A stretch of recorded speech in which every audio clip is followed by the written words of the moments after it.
In the year 247 to 248 AD, Rome marked a monumental occasion, the 1000th anniversary of its legendary founding in 753 BC. To honor this incredible milestone, Emperor Philip, known as Philip the Arabian, declared the dawn of a new age, or Saeculum Novum, and celebrated it with 3 full days and nights of grand secular games. These festivities, deeply rooted in Rome's ancient religious traditions, symbolized a cycle of renewal and hope.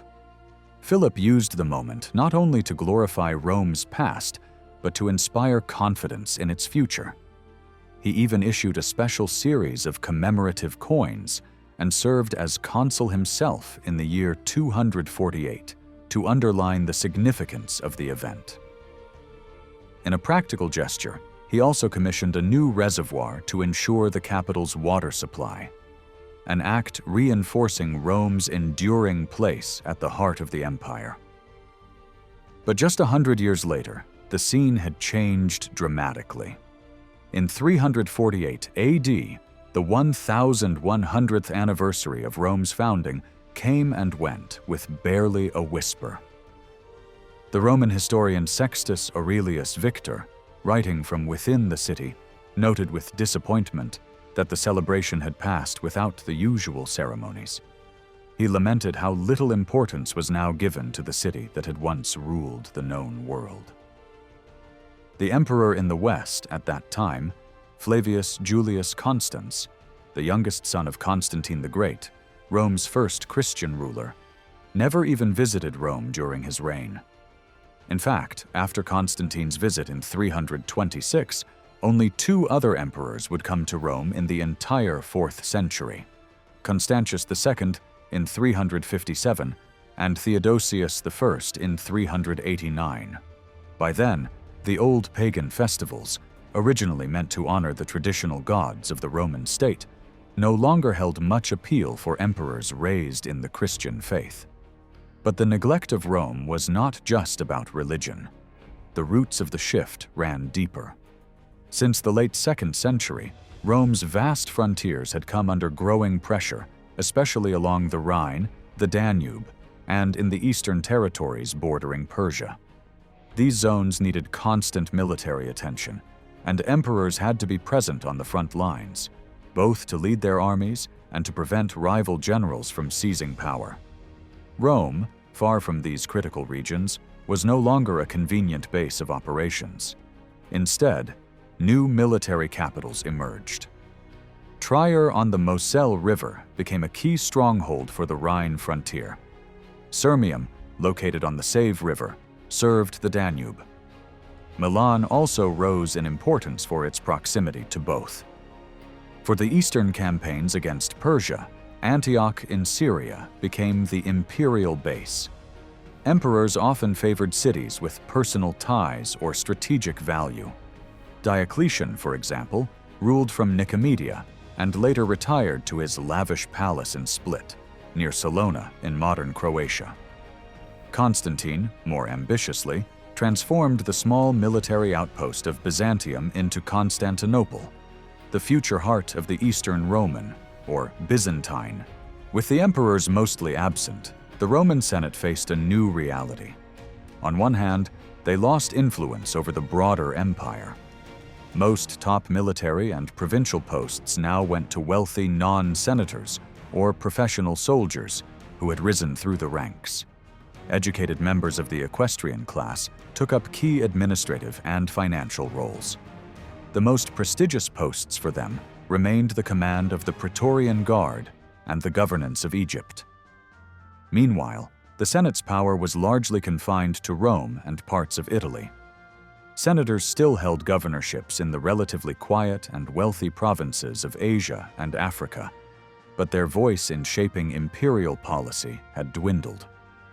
From the 1st century AD onward, the Roman Senate played an important role in maintaining a connection to the past, a living link to the old Roman Republic.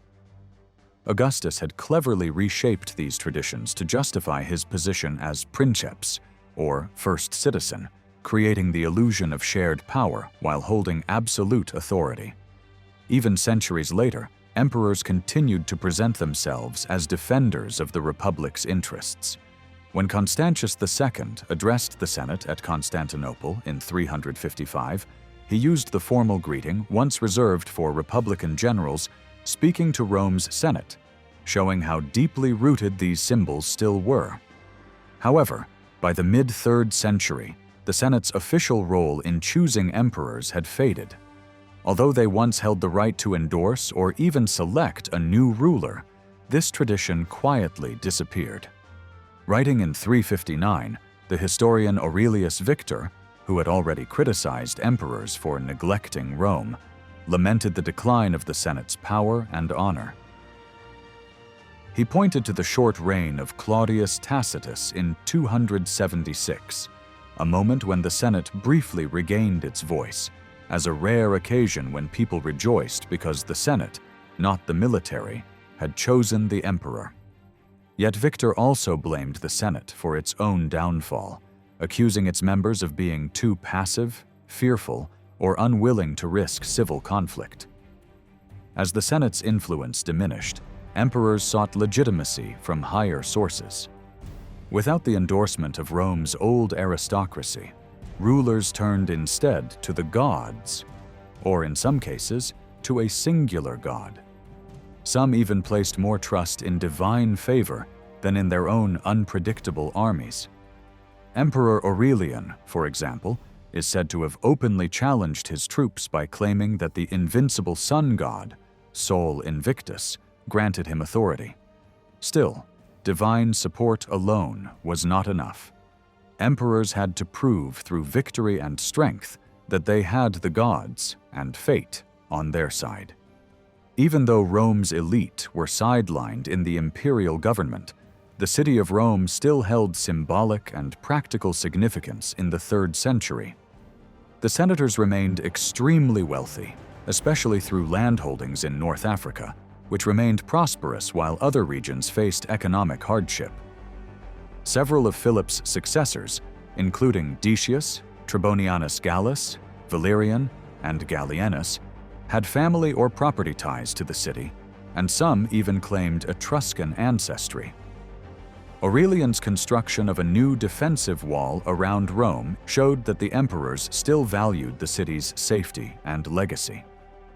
Archaeological evidence suggests that, while populations declined in the countryside during this turbulent period, the population within Rome itself actually grew.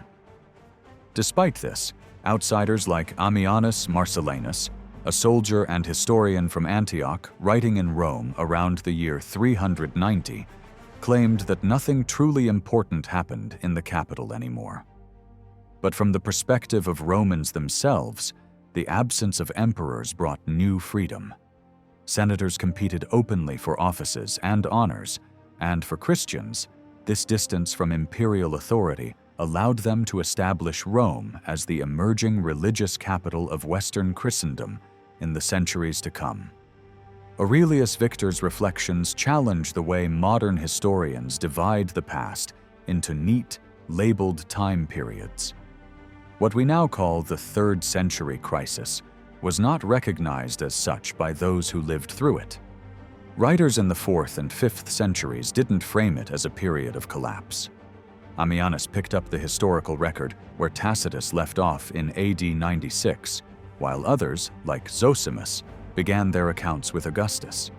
Even legal scholars had a different perspective. When Emperor Justinian compiled his great law code in the 6th century, his team used legal documents stretching back to the 290s without interruption. For these lawyers, Hadrian marked a more important turning point. He was the emperor who reformed the Praetorian legal code. There is no sign in these legal records of any crisis. Instead, we see a continuous, stable flow of imperial decisions. Diocletian's rise to power in 284 marks the beginning of what many now consider late antiquity. His reign brought over 20 years of stability and set the stage for wide-ranging reforms in administration and finance. After a brief period of chaos between 306 and 313, Constantine took control and remained the dominant figure until his death in 337. He was followed by his sons and then by his relative Julian. This long stretch of relative peace and structural change at the center of empire stood in sharp contrast to the earlier years of rapid emperor turnover and laid the foundation for the Roman Empire's transition into a new era. When viewed from the perspective of Rome's 11th century, the year 284 doesn't stand out as much as we might expect. The century that began with Rome's 1,000-year anniversary in 248 had gotten off to a troubled start. For 3 decades, the empire faced constant threats along its borders, both in Europe and in the East. Earlier emperors like Trajan and Septimius Severus had treated the eastern frontier as a source of glory and wealth. But after the 200s and 30s, things changed. Rome was no longer the dominant force. Instead, it found itself constantly on the defensive. In the east, a powerful new dynasty had emerged, the Sasanians. Rising out of the Persian heartland of Fars, they overthrew the older Parthian rulers and launched a far more aggressive foreign policy. Their early kings, Ardashir and Shapur I, aimed to revive the legacy of ancient Persia and reclaim territories that had once belonged to the great empires of Cyrus, Darius, and Xerxes. While their ambitions were grand, their campaigns were real and effective. The Sasanians focused on controlling key borderlands, especially the contested kingdom of Armenia. They struck major blows against Rome. Emperor Gordian III died fighting them, and Emperor Valerian was captured alive in 260. They even seized the city of Antioch, capital of Roman Syria, not once but twice, though they couldn't hold it for long. Meanwhile, to the north, Rome's European frontiers came under siege. Germanic groups like the Franks, the Alemanni, the Sarmatians, and the Goths launched wave after wave of attacks along the Rhine and Danube. Some even reached the Aegean and Greece, while the Juthungi invaded northern Italy. In 260, a breakaway regime known as the Gallic Empire was established in the west. Military revolts shook the Danube frontier, further weakening Roman control. The chaos affected civilian life too. A striking letter from this period, written by Gregory the Thaumaturge, a bishop in northern Asia Minor, condemned Christians who stole or kept property taken during barbarian raids. He even excommunicated those who collaborated with invaders or turned against fellow believers, showing just how deep the social disruptions had gone. Yet by the time Diocletian came to power in 284, the worst of the crisis had passed. A series of soldier emperors, many from the Danube frontier region, had managed to restore stability. Gallienus shored up the front lines. Claudius II, known as Gothicus, defeated the Goths at Naissus in 269, a victory that Constantine would later use to claim noble lineage. Aurelian crushed the Juthungi, brought both the Gallic and Palmyrene breakaway states back into the empire, and fortified Rome itself. Then came Probus, who not only fought to protect the borders, but also encouraged peace by promoting farming and even wine cultivation across the empire.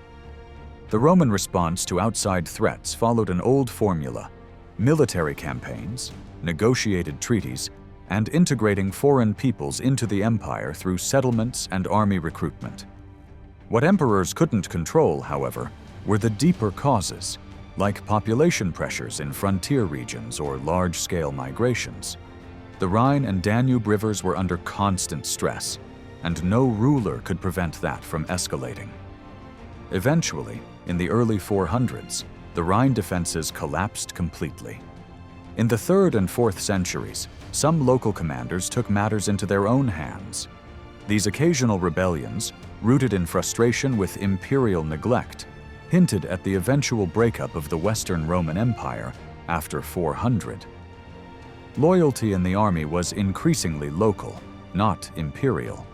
Regional identity played a major role in how soldiers behaved, and that loyalty could shift quickly. In such uncertain times, even the best emperors struggled to maintain unity. The period of apparent dynastic stability that followed Diocletian's rise to power may seem impressive at first glance, but in reality, it was both hard-won and somewhat misleading. Very few emperors during this time died peacefully or of natural causes. In fact, only a handful, Diocletian himself, Constantius I, and Constantine, managed to escape violent ends. Diocletian's own path to power began under uncertain and brutal circumstances. While campaigning in the east, the reigning emperor Numerian was found dead under suspicious conditions. Diocletian, known then as Valerius Diocles, immediately accused the Praetorian prefect, Aper, of murder and executed him on the spot in front of the army. This public act of violence won him the support of the eastern troops, but securing power was far from over. To take full control, Diocletian had to confront and defeat Carinus, the brother and co-emperor of Numerian. He did so in 285 at the Battle of the River Margus. Diocletian's swift and decisive actions, gaining the loyalty of the army, eliminating rivals, and acting with visible force, were typical of the successful military challengers of the chaotic 3rd century. Still, in those early days, no one could be sure he wouldn't meet the same fate as many of his predecessors, falling victim to another ambitious general and an unstable army. In fact, signs of breakdown and fear had already reshaped the Roman world before Diocletian came to power. Across the empire, fortifications had been going up rapidly, a clear sign that people no longer trusted the central government to protect them. Many cities built their own walls, paying for construction themselves, using rubble-filled cores with brick or stone facings. But there were also efforts from above. Emperors like Gallienus took the lead in fortifying key cities such as Milan, Verona, and likely Aquileia. He also reinforced towns along the Danube frontier, including Sardica. Later emperors like Aurelian and Probus continued this focus on defending the empire's European borders, which would remain a priority for Diocletian and his co-rulers as well. The policy of defense and border security remained largely consistent during this period, making it hard to separate the legacy of one emperor from another. In northern Gaul, Probus placed special emphasis on strengthening cities, and his efforts may have included fortifying the Channel coast to counter piracy. These installations later came under the control of a new military office, the Count of the Saxon Shore. Some of the most important military innovations of the time, which set the stage for the later empire, were introduced by Gallienus. Though often overlooked, he was a key reformer. According to later sources, confirmed by coins and inscriptions, Gallienus was the first to create a separate elite cavalry force, initially based in Milan and commanded independently from provincial governors. He also pulled select infantry units, known as vexillationes, out of the traditional legions and gave them their own commanders, placing them in strategic locations throughout the empire. These changes were likely a response to immediate crises. Northern Italy faced pressure from both the breakaway Gallic Empire under Postumus and from invading groups like the Alemanni. Whether temporary or not, Gallienus's reforms marked a turning point. By building a flexible, mobile strike force outside the old provincial military system, he laid the foundation for what would later be known as the comitatenses, the mobile field armies of the late Roman Empire. However, these reforms came with risks. By giving more autonomy to military commanders, emperors also opened the door to dangerous power grabs. Aureolus, who betrayed Gallienus in 268, was one such cavalry commander. Others, like Claudius II Gothicus and Aurelian, also rose from this new class of military leaders. It highlighted a problem that emperors of the 4th century would struggle with repeatedly. The more capable a general became, the more threatening he seemed, as a potential rival for the throne. The survival of the Roman Empire and of its emperors depended heavily on keeping the army satisfied. Soldiers expected more than just regular pay. They received special bonuses on holidays or after victories, and when they retired, they were promised land or money from a military treasury first set up by Augustus. But when these expectations weren't met, or when a popular general seemed more rewarding or loyal than the reigning emperor, mutinies followed. Such revolts remained a regular threat throughout the 4th century. Loyalty in the Roman army wasn't only about money, it was also personal. Soldiers often pledged themselves to leaders they trusted and served under directly. Yet this entire system, pay, rewards, and retirements, relied on a functioning economy and steady tax revenue. Though we don't have detailed records of how Roman taxes worked in the 3rd century, we do know that the empire needed a productive agricultural base to fund itself. Most taxes came from land, its crops, and individuals through what was called the poll tax. Disasters such as invasions, poor harvests, or local unrest could reduce the amount of tax collected. But it's unclear just how much farmland became abandoned, or how much of the empire's tax base was actually lost. In the 4th century, imperial laws encouraged farmers to reclaim and work neglected land by offering temporary tax relief. This helped revive agriculture, but also showed how dependent the empire was on rural productivity. Not all regions suffered equally. In Italy, rural settlements declined significantly during the 3rd century. In Gaul, the picture is more mixed. Some areas struggled, while others held on. Africa, on the other hand, remained remarkably stable. Protected from barbarian invasions, it saw continued growth in farming, public buildings, and even exports like pottery. This stability also supported the rapid rise of Christianity in the region.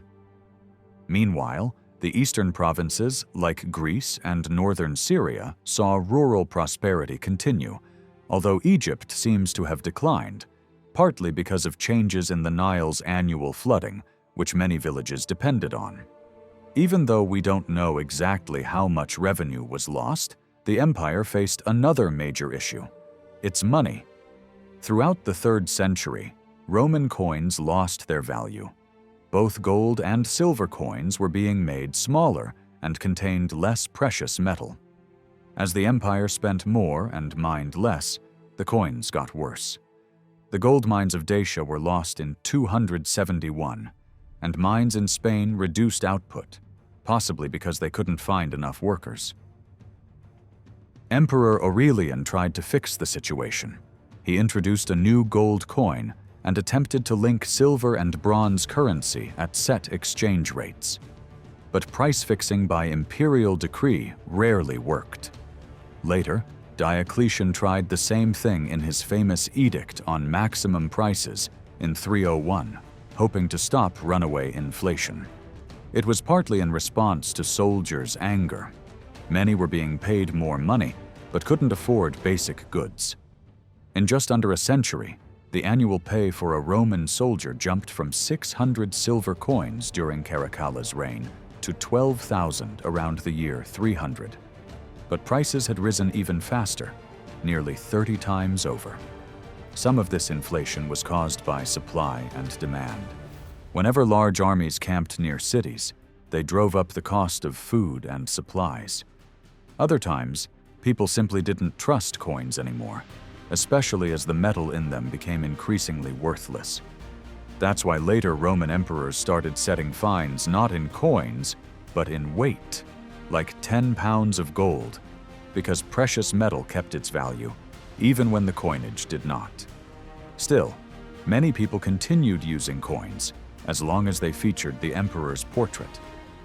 That image was a kind of promise that the currency was legitimate and backed by the state.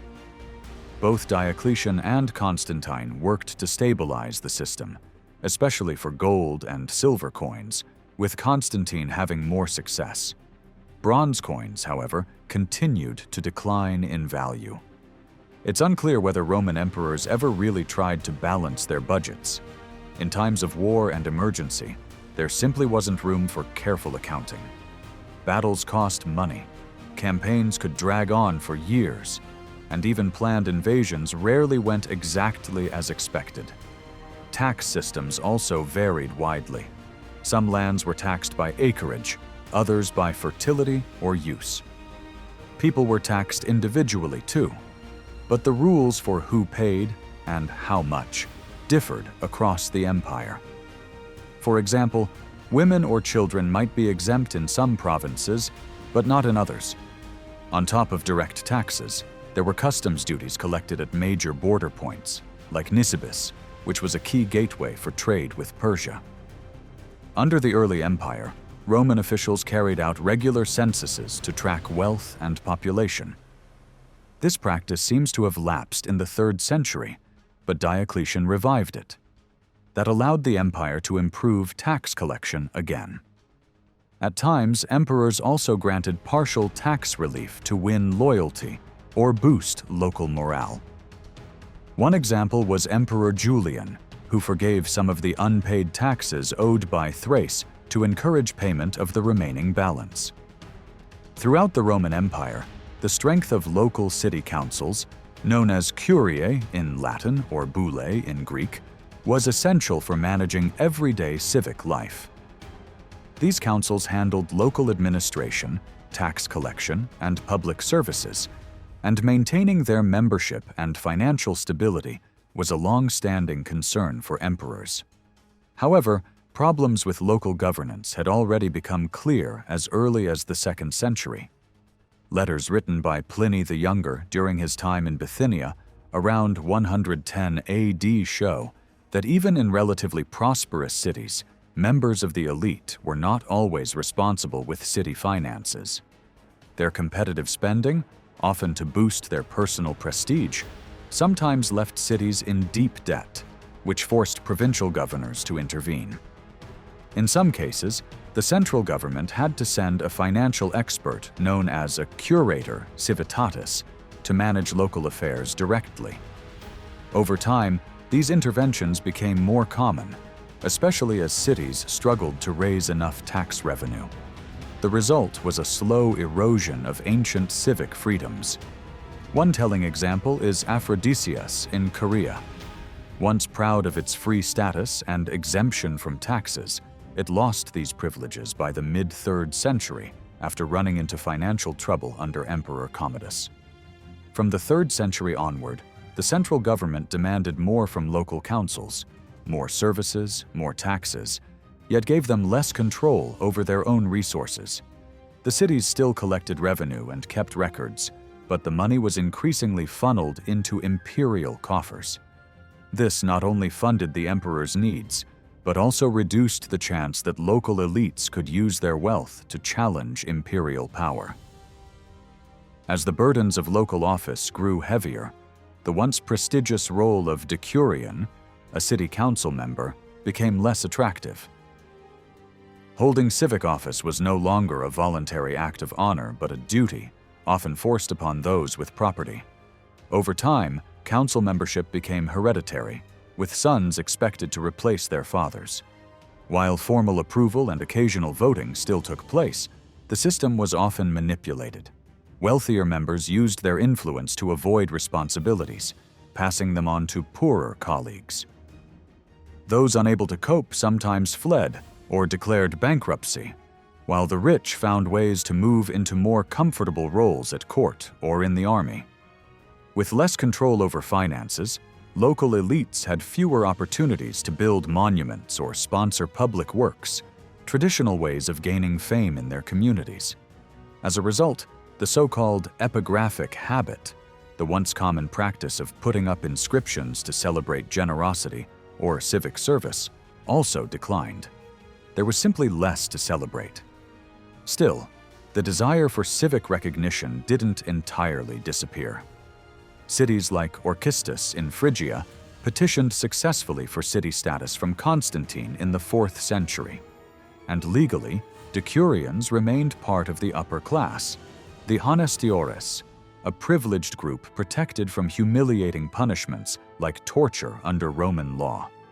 Even as imperial power became more centralized, emperors still relied on the goodwill of local elites. When city councils asked for runaway members to be returned or replaced, emperors usually responded with firm but general instructions to do so. Still, some councils avoided making such requests, fearing retaliation from powerful colleagues.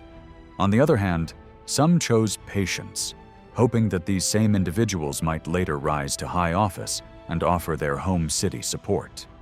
This rise of social mobility created a dilemma. While emperors wanted strong local governments, they also benefited when talented locals left the council ranks and entered imperial, or later, church service.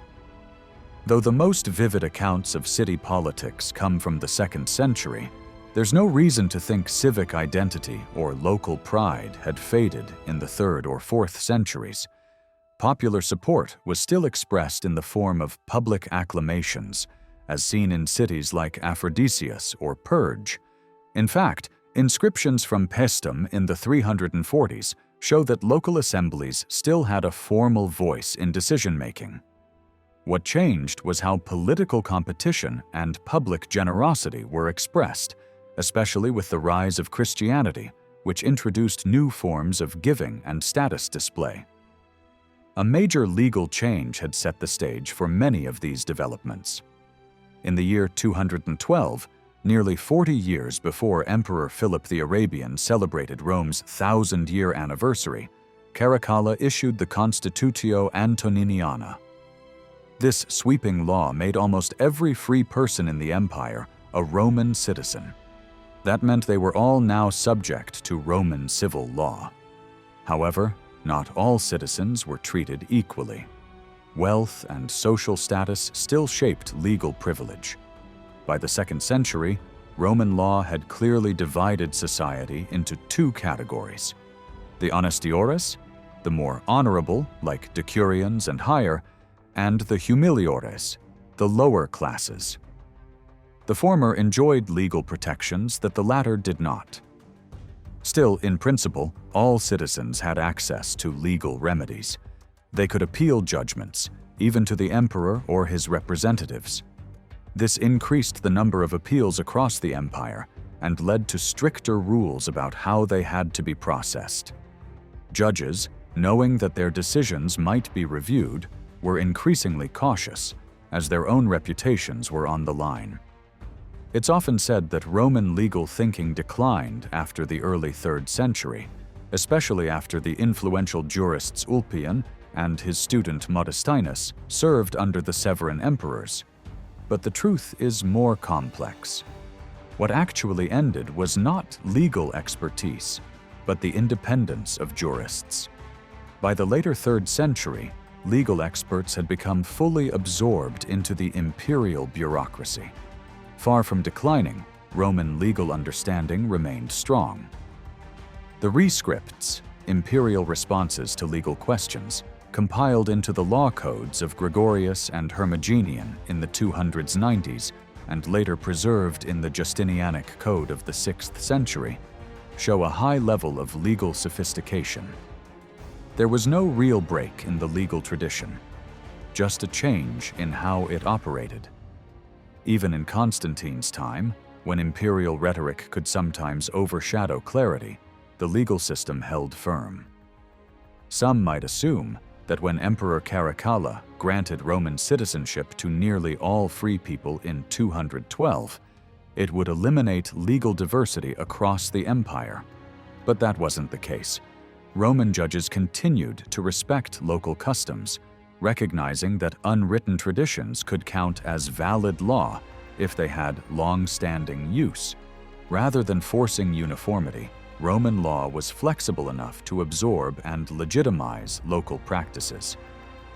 Another alternative to formal court proceedings was arbitration, where both sides agreed to settle a dispute through a neutral decision-maker. This method avoided costly lawsuits and legal technicalities, and was especially common in civil cases. These private decisions, often conducted according to Roman principles, allowed people to sidestep the lengthy and expensive process of going to court. In the 4th century, arbitration could even take place in Jewish courts or under the authority of Christian bishops.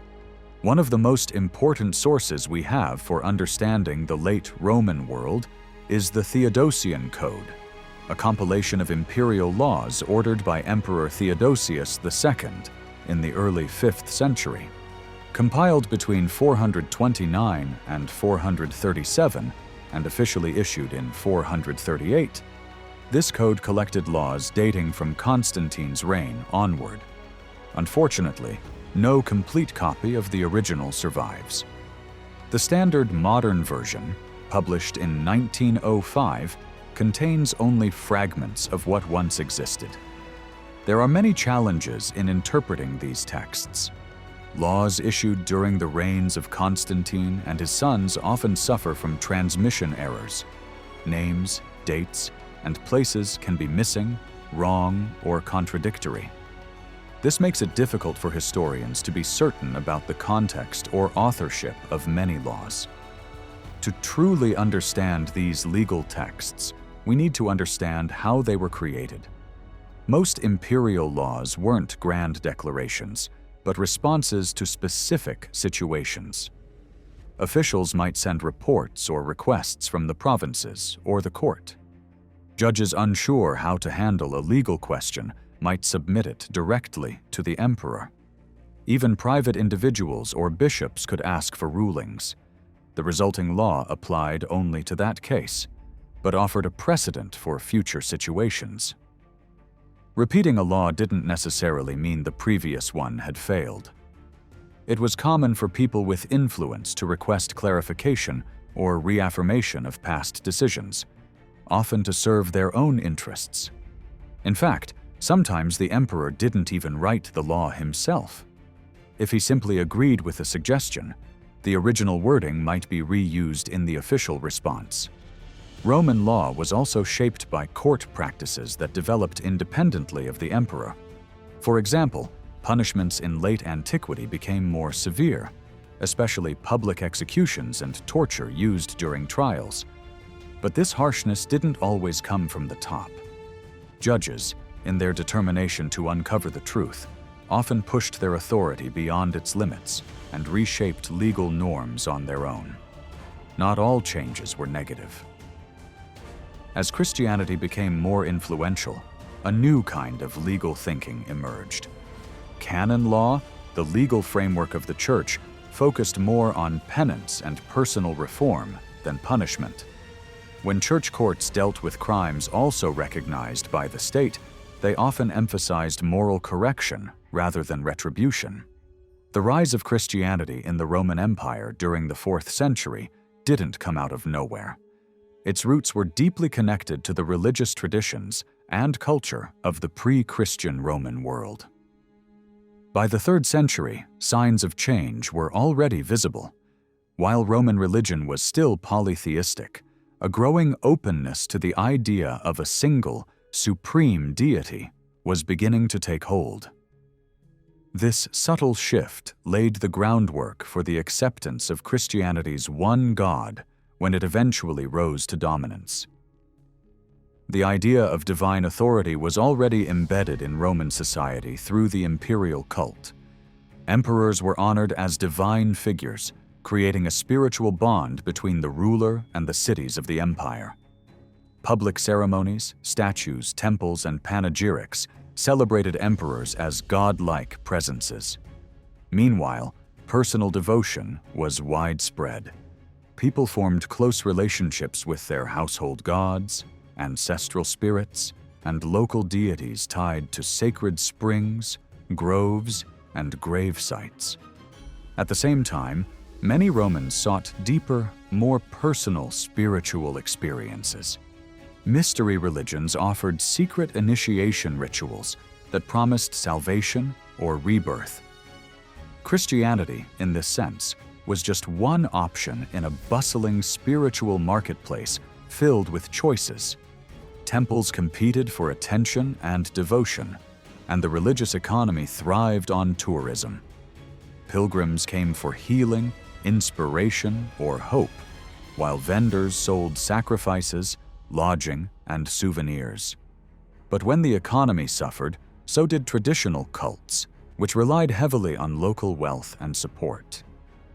Still, religious life adapted. In Asia Minor, emperors like Aurelian and Claudius Tacitus promoted sacred festivals rather than building costly temples. These events were cheaper to host, but still effective in uniting communities and honoring the gods. Such changes marked a shift in how religious life functioned in the empire. Focusing on one god, known as henotheism, became increasingly common.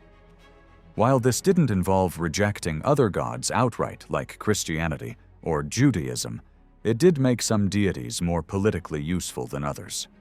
Emperors often promoted their favorite gods to elevate their own status. Augustus, for example, famously linked his home to the nearby Temple of Apollo. In the 3rd century, Emperor Aurelian took this idea further by promoting Sol Invictus, the unconquered sun, as a central divine figure. He built a temple for Sol in Rome, introduced a priesthood, and even celebrated sacred games in the god's name. This solar imagery, light, victory, and heavenly supremacy, would go on to influence Constantine's early religious thinking and, eventually, imperial Christianity itself. Another key influence on the religious climate came from philosophy, especially Neoplatonism. Thinkers like Plotinus blended spiritual and philosophical ideas, drawing on Plato, Aristotle, and Pythagorean mysticism to explore the soul's journey toward a perfect divine being, the One. Plotinus didn't separate philosophy from religion. He saw them as one and the same. He also gained fame as a kind of spiritual teacher or holy man, someone believed to have access to divine knowledge. But this status came with expectations. Philosophers like Plotinus were expected to demonstrate spiritual power, sometimes through miracles or ritual acts. Over time, these mystical ideas evolved, and later thinkers like Iamblichus blended them with more magical elements, including theurgy, or the practice of invoking the gods through ritual. To followers, this was sacred. To skeptics, it looked like sorcery or fraud. This dynamic mix of beliefs, competition among cults, the rise of personal devotion, and the merging of religion and philosophy set the stage for Christianity's emergence. Emperor Decius's empire-wide demand in the mid-3rd century that all citizens sacrifice to the gods marked a turning point. It was the first attempt to enforce religious unity across the empire, and Christians who refused to comply faced persecution. From then on, religious identity became more formal, and communities began asking for clearer expressions of belief and loyalty from their members. Religion was now part of the public conversation. In Roman society, eloquence and rhetoric were essential tools for gaining influence. Whether in courts, political debate, or philosophy, mastery of language was power. Old texts and classical knowledge were repurposed to support new ideas. Plotinus's student Porphyry, for instance, wrote Against the Christians, a powerful critique later banned by Constantine. He also wrote on rhetorical theory, showing how the tools of argument were central to religious and cultural life. Commentary writing became a popular genre. Philosophers analyzed classical works to support their ideas, like Menander of Laodicea did with the speeches of Demosthenes.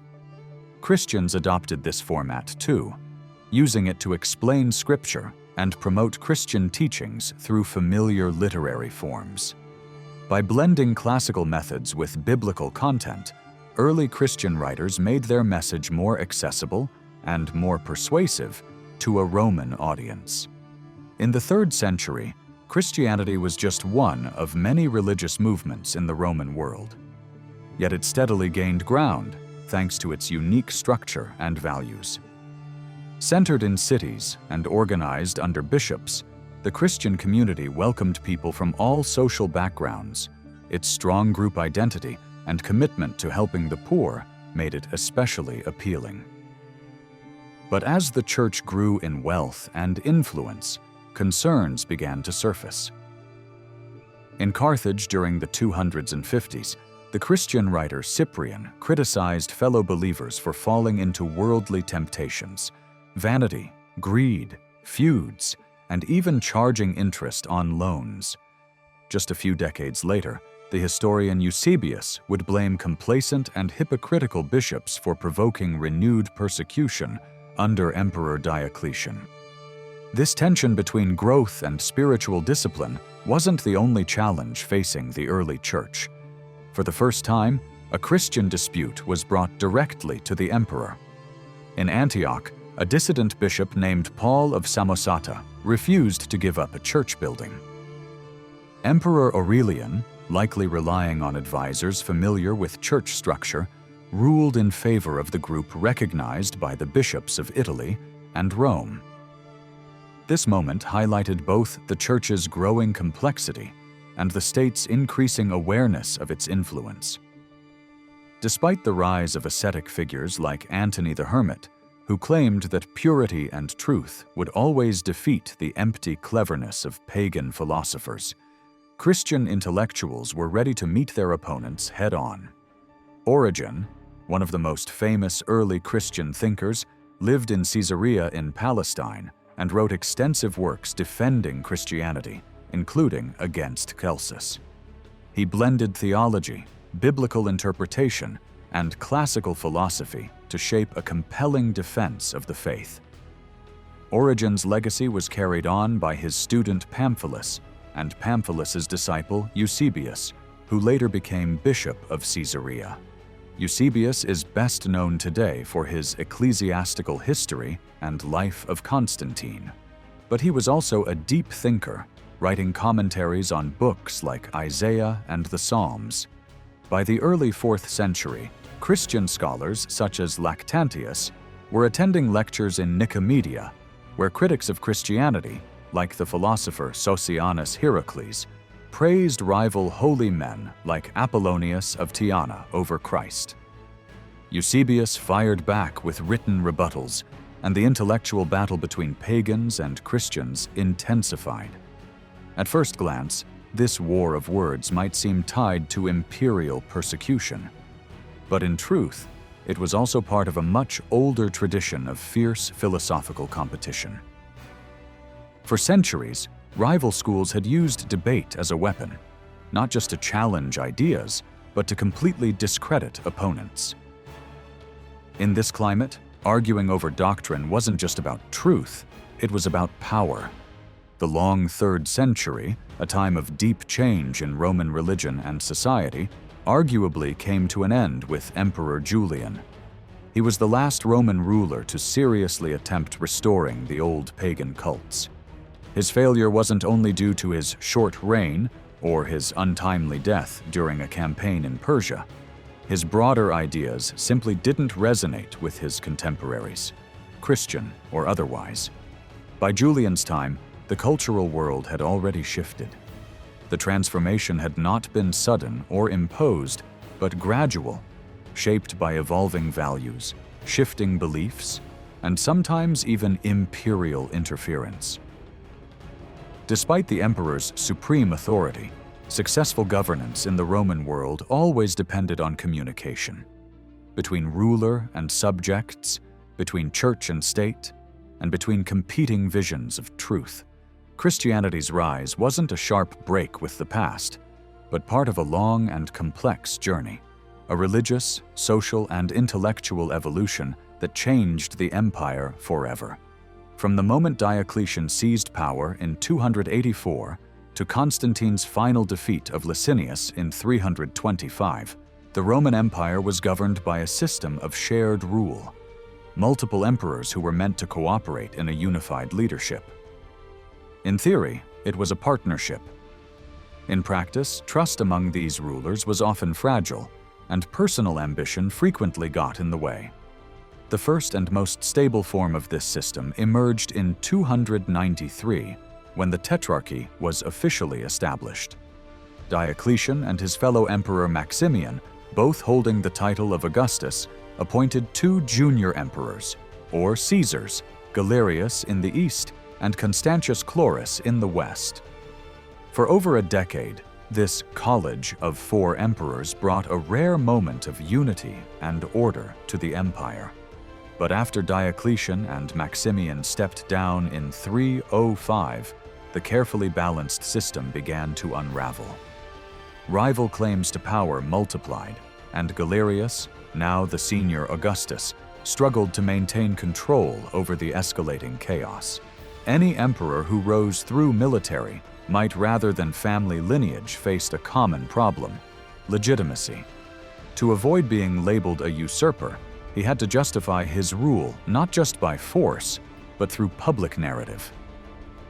Between 284 and 311, emperors didn't just compete for power, they competed for history. Propaganda played a major role. Victors commissioned official speeches, inscriptions, and even Christian writers to shape how their reigns were remembered. Dynastic marriages were arranged to strengthen claims, while rival heirs were swiftly eliminated, sometimes with brutal consequences. For example, Licinius executed the female relatives of Galerius in 313, and later, in 326, Constantine's wife Fausta disappeared under mysterious circumstances. Even Constantine's own half-sister Eutropia was killed in 350. Diocletian's own rise to power offers a textbook case of swift consolidation. After defeating the emperor Carinus at the Battle of the Margus in 285, Diocletian quickly promoted his trusted ally Maximian to Caesar, and soon after, to Augustus. The two split their responsibilities, Diocletian in the east, Maximian in the west. To present a divine order to their partnership, Diocletian associated himself with Jupiter, king of the gods, while Maximian aligned with Hercules, Jupiter's heroic son and laborer for humanity. By 293, they expanded this system further by appointing two Caesars, Galerius under Diocletian and Constantius under Maximian. This formalized the Tetrarchy, a structure that divided power among four emperors to better manage the vast empire. To strengthen his own position, Diocletian wasted no time in shaping public perception. He worked to discredit his predecessors, Carus and Carinus. According to the historian Aurelius Victor, Carus had died from a lightning strike while campaigning in Persia, surely a sign that the gods did not favor him. Carinus, though nearly victorious at the Margus, was reportedly killed by his own troops. Diocletian kept his distance from these events, allowing the narrative to paint him as the chosen savior rather than a conspirator. But Diocletian also understood the need for continuity. To stabilize Rome, he brought former supporters of Carus and Carinus into his own administration. His first consulship was shared with Bassus, a senator who had been close to Numerian. Bassus later became prefect of Rome. Diocletian also appointed other key figures from earlier regimes, including Ianuarianus, who had governed Egypt, and Aristobulus, a former consul and high-ranking official.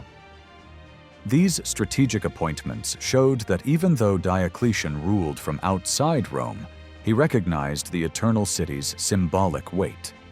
Control over Rome remained essential for any emperor seeking long-term legitimacy.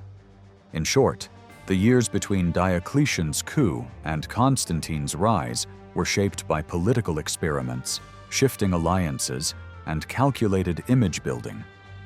The power struggles weren't just fought with armies, they were fought through stories, symbols, marriages, and memory. And the empire, as always, adapted. In 285, Diocletian broke with tradition. Instead of choosing a relative or adopting an heir, he appointed a fellow soldier, Maximian, as his partner in rule. There was no family tie between them, only trust and the urgent need to stabilize a crumbling empire. At the time, the western provinces were in chaos. In Gaul, a rebellious group called the Bagaudae had risen up, led by figures like Amandus, who even minted coins declaring himself Augustus. Meanwhile, Germanic tribes, Burgundians, Alemanni, and others, were gathering along the Rhine, while Frankish and Saxon pirates threatened the coasts. With civil war fresh in memory after the fall of the Gallic Empire just a decade earlier, Diocletian couldn't afford another collapse. Maximian proved effective at first. In 285, he defeated both the Bagaudae and the frontier raiders. But one of his naval commanders, Carausius, soon became a problem of his own. Tasked with clearing pirate fleets from the Channel, Carausius not only succeeded, he then kept some of the spoils for himself. Fearing punishment, he rebelled. Backed by 2 legions, Carausius seized control of Britain and parts of northern Gaul. For years, Maximian was unable to stop him. Carausius controlled the English Channel and was protected by distance and local support. Though officially labeled a usurper by Diocletian and Maximian, Carausius portrayed himself as a legitimate ruler.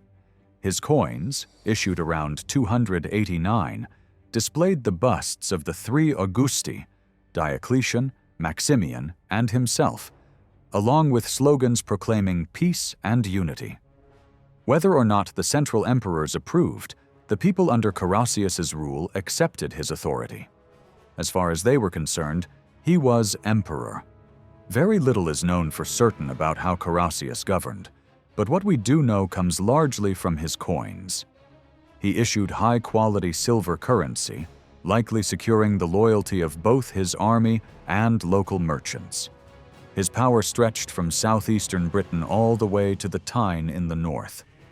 Some historians believe that the famous forts along the Saxon shore were already in place before Carausius, likely built under Emperor Probus, and were designed more for port protection than as full military frontiers. Carausius didn't rely on these forts for defense. Instead, he relied on his fleet. In 289, he even defeated a naval force sent by Maximian, further solidifying his control.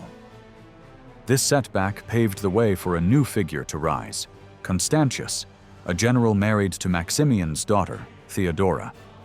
In 293, Constantius launched a successful campaign, retaking the vital port of Boulogne.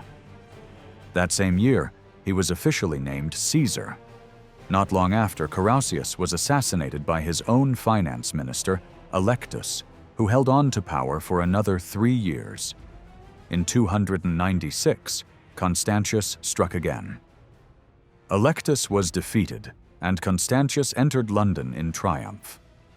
This moment was commemorated on a gold medallion showing him on horseback, greeted by the personified figure of London, while his fleet sailed triumphantly up the Thames. Propaganda surrounding the event depicted Electus and his followers as barbaric impostors, exaggerating their foreignness and ignoring the fact that they were Romans involved in a civil war. The victory, according to official accounts, came with almost no Roman casualties. But the story of Carausius was far more complicated. Born in the Roman province of Menapia, he had served the empire before turning against it. His rise demonstrated how distant provinces could break away when ties with the central government grew weak. For 10 years, the so-called British Empire of Carausius and Electus endured, despite Maximian's repeated failures to suppress it.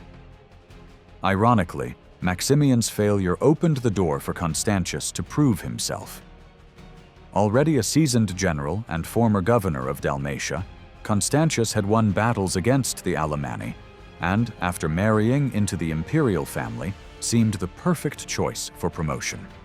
In fact, to marry Theodora, he had set aside his first wife, Helena, the mother of Constantine.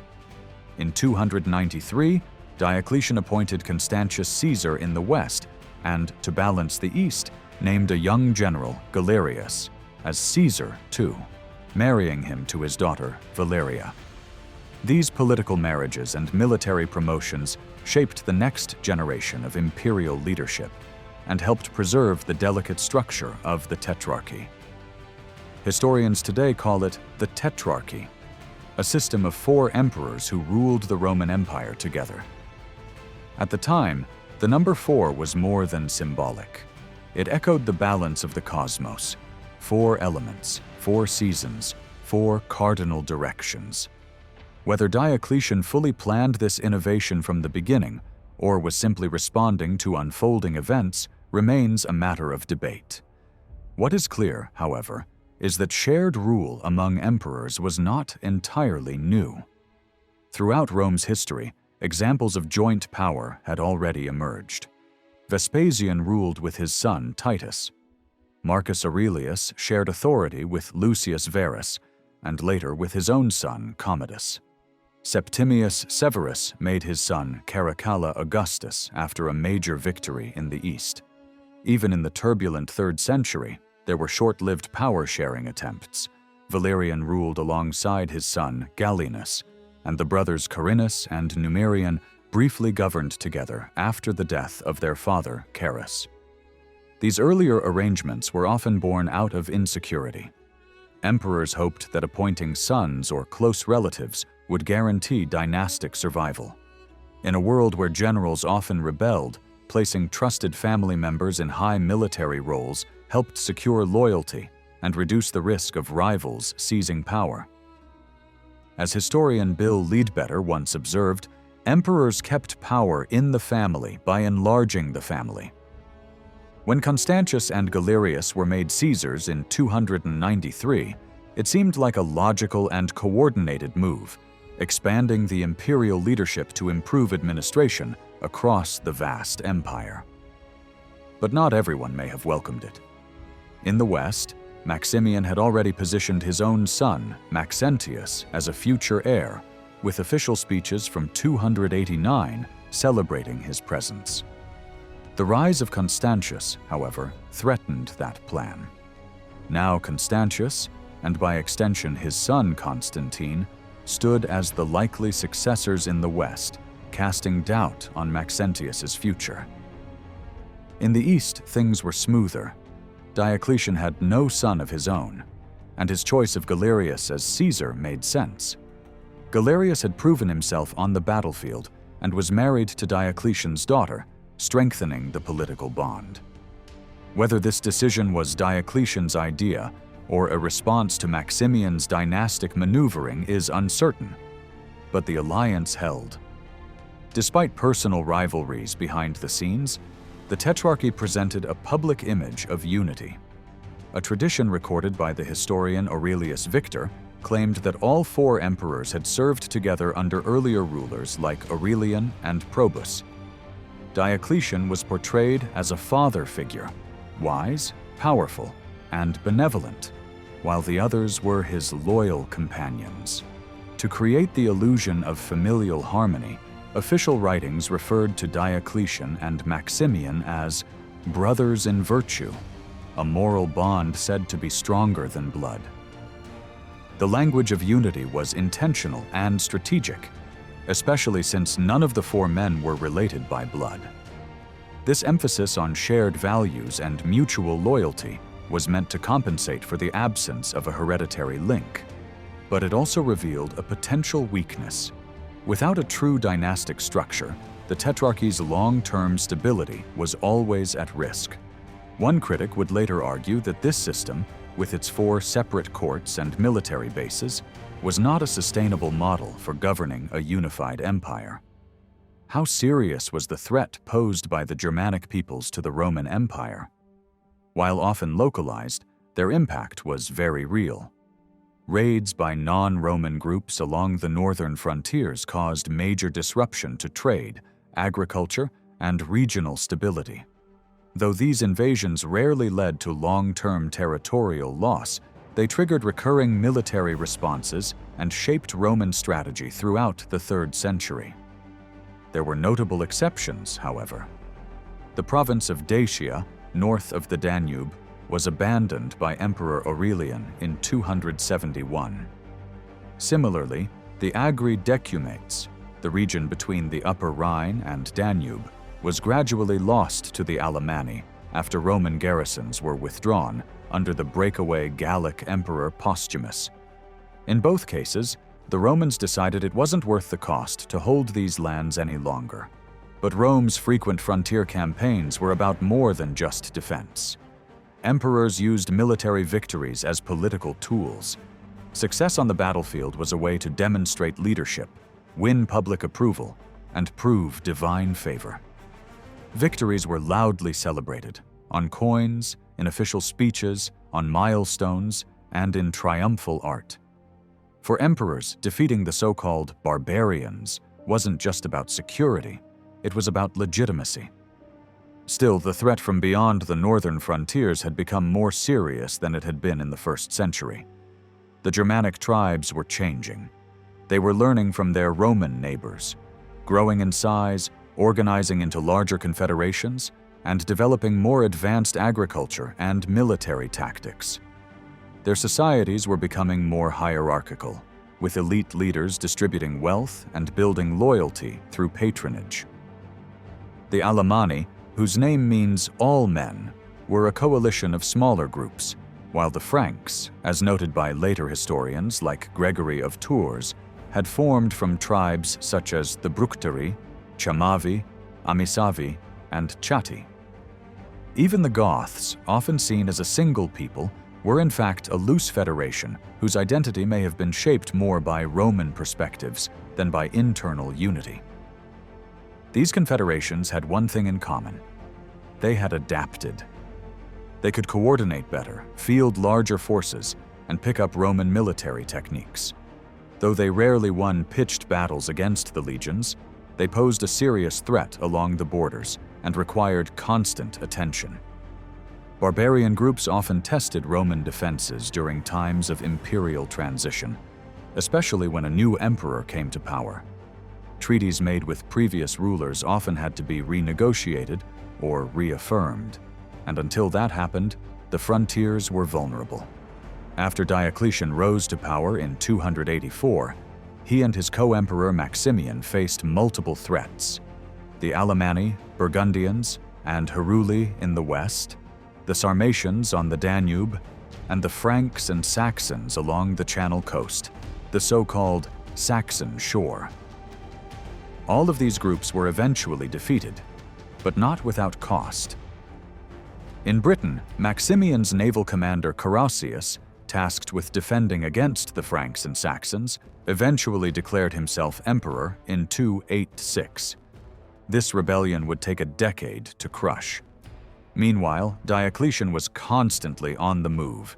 He led campaigns against the Sarmatians in 285, then helped Maximian in Germany in 288, earning the title Germanicus. The following year, he returned to the Danube front, and by 290, he was back in Syria. Later that same year, he reunited with Maximian in Milan. These journeys weren't just military, they were political. They demonstrated that the emperors were present, attentive, and personally involved in all corners of the empire. Even after Diocletian appointed Galerius as Caesar, this pattern continued. In 293 and 294, Galerius traveled to Egypt, and in 298, Diocletian himself made a dramatic return there to crush a more serious revolt. This time, the challenge came from L. Domitius Domitianus, a local official who declared himself Augustus and struck coins bearing his title. He was supported by his general, Achilleus, who some ancient sources claim was the real mastermind behind the rebellion. In the year 287, Emperor Diocletian reached a major diplomatic victory by settling a dispute with Persia. He restored Tiridates III to the throne of Armenia as a Roman-backed client king. And by 290, This achievement earned Diocletian the honorary title Persicus Maximus, but the most decisive military success in the region would later be achieved not by Diocletian, but by his junior Caesar, Galerius, by far the youngest of the four tetrarchs. The political map between Rome and Persia was complex. It was a region of overlapping empires, trade routes, and diverse populations. Languages such as Greek, Aramaic, Syriac, and Arabic filled the cities and marketplaces. Goods moved through these lands from the Mediterranean all the way to the Silk Road, China, and India. Local rulers navigated this web of power carefully, often playing Rome and Persia against one another. In the 260s, the city of Palmyra under Odenathus, and later his widow Zenobia, tried to carve out an independent kingdom before being crushed by Aurelian in 272. By the time of Constantine, a new Arab kingdom had started to emerge, possibly under a leader named Imru al-Qais, whose 328 inscription was found southeast of Damascus. These Arab tribes later participated in Roman campaigns and even sent a bishop to the Council of Nicaea in 325. Farther south, across the Red Sea, the kingdom of Aksum in modern-day Ethiopia controlled vital trade routes to India. Its conversion to Christianity during the reign of Constantine, or soon after, may have been a strategic move to strengthen ties with Rome and resist Persian influence. To the north, Armenia remained a constant flashpoint. Both Rome and Persia vied for control through rival claimants to the throne.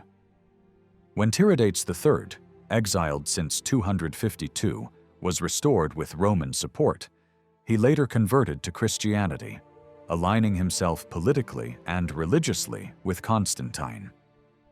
In 325, Armenia sent a bishop to the Council of Nicaea, marking its formal integration into the Christian Roman world. A similar strategy was seen in Iberia, located east of the Black Sea. Its rulers also embraced Christianity, perhaps as part of a political alliance with Rome. Religion became a diplomatic tool, used by smaller kingdoms to assert their independence from Persia, while aligning with Rome's growing Christian identity.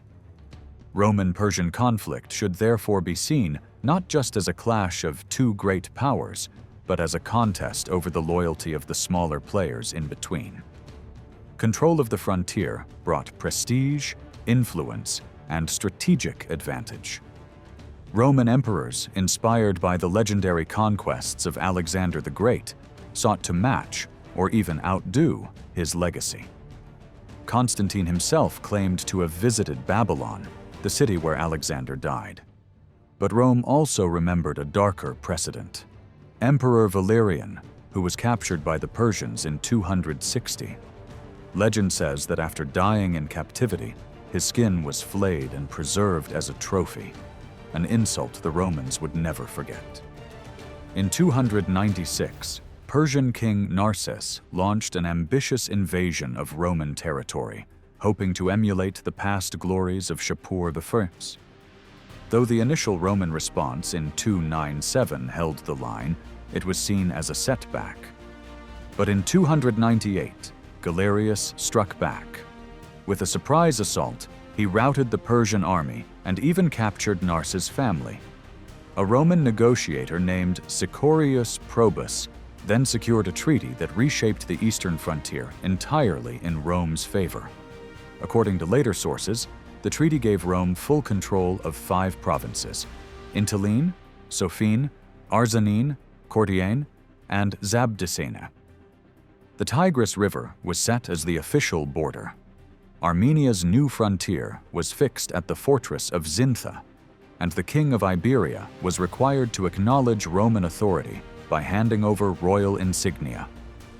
Most significantly, the city of Nisibis, located on the Tigris, was declared the exclusive trade hub between the two empires. This was a complete victory for Rome. The deal not only secured the upper Tigris and Transcaucasian regions, but also expanded Rome's influence deep into territory Persia had once controlled. Nisibis became a symbol of imperial triumph, allowing Rome to dominate trade, intelligence gathering, and regional politics. Decades later, after Emperor Julian's death in 363, the loss of Nisibis back to Persia would be seen as a bitter reversal, vividly remembered in Roman accounts of the event. Galerius's victory in 298 didn't just win a war, it stabilized the volatile eastern frontier for the next 30 years. For the Romans, it was proof of divine favor, imperial strength, and a signal to friend and foe alike that Rome remained the dominant power in the East. Every powerful Roman leader dreamed of leaving a lasting legacy behind, and nothing showcased imperial power more than the transformation of cityscapes through grand architecture. Buildings, monuments, and sweeping construction projects were the most enduring markers of an emperor's reign. The famous words of Augustus, "I found Rome a city of brick and left it clothed in marble," set the standard for future emperors who ruled long enough to shape their cities with monumental grandeur. But in the world of Roman politics, legacy was fragile.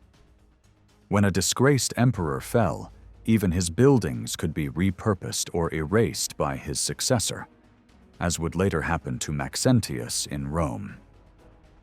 In this high-stakes game of power, controlling the past meant controlling the memory of who truly ruled. By the time of Diocletian and Constantine, modesty was out of the question. Greatness was measured in scale and splendor. Architecture and sculpture weren't just art. They were declarations of authority. Emperors used processions, public speeches, and coinage to reinforce their image. Statues of the emperor were placed across the empire, not just as decorative symbols, but as sacred representations of the emperor himself.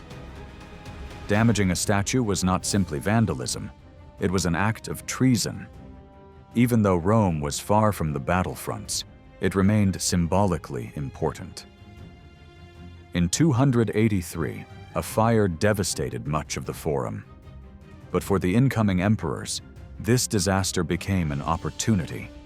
They rebuilt the Senate House, restructured the Forum, and added a new speaker's platform, known as the rostra, at the eastern end, topped with ceremonial columns. When Maximian returned from Africa in 298, he launched an ambitious urban project. He purchased large areas of land on the Viminal and Quirinal hills and began constructing a massive bath complex in honor of his co-ruler, Diocletian. To supply water to the baths, aqueducts were cleaned and restored, and the Aqua Marcia was renamed Aqua Iovia, linking Diocletian's name to the god Jupiter. The baths of Diocletian were not just for bathing. They included athletic areas, lecture halls, and possibly even a public library. A later Roman source cheekily claimed that the city's main book collection had been moved there from the Library of Trajan. Still, despite this generosity, Diocletian himself reportedly disliked being in Rome. According to some accounts, he left early during a visit in 303, irritated by the political freedom and bold speech of the Roman citizens. After Diocletian, emperors rarely stayed in Rome for long. Their presence shifted towards cities near the frontiers, places like Trier on the Rhine, Split in Dalmatia, and Gamzigrad along the Danube. These new imperial capitals were fortified and structured like military camps, complete with palaces that balanced grandeur with defensiveness. At these sites, visitors had to pass through layers of outer rooms before being granted an audience with the emperor. These palaces were more than residences. They were carefully crafted theaters of power. Both Diocletian and Galerius also planned their tombs with similar care. Diocletian's mausoleum in Split was a magnificent octagonal structure, built with rare granite, sculpted friezes, and a soaring dome. We can compare two triumphal arches from this era to see how victory and imperial image were presented. One is the Arch of Galerius in Thessalonica, and the other is the Arch of Constantine in Rome, dedicated in 315 after his defeat of Maxentius. Galerius's arch, built around 300, was part of a larger palace and tomb complex and celebrated his military success against Persia. The carvings on the arch are filled with dramatic scenes: Galerius leading cavalry into battle, the Persian army in retreat, their queen captured, and the enemy general defeated in close combat. The message was clear. Galerius was not just a conqueror, but a ruler favored by the gods. But the narrative didn't focus only on one man. The Tetrarchy, Rome's system of joint rule, was also emphasized. The arch showed all four emperors seated together, symbolizing unity and shared power, as they received the submission of conquered provinces like Syria and Britain. The symbolism was rich and deliberate. Military victory represented not just strength, but also justice, divine favor, and the harmony of the imperial system.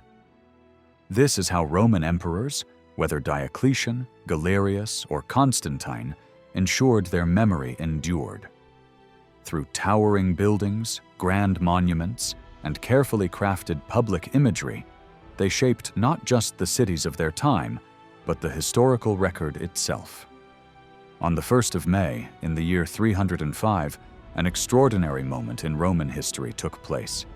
Emperor Diocletian voluntarily stepped down from power in the city of Nicomedia.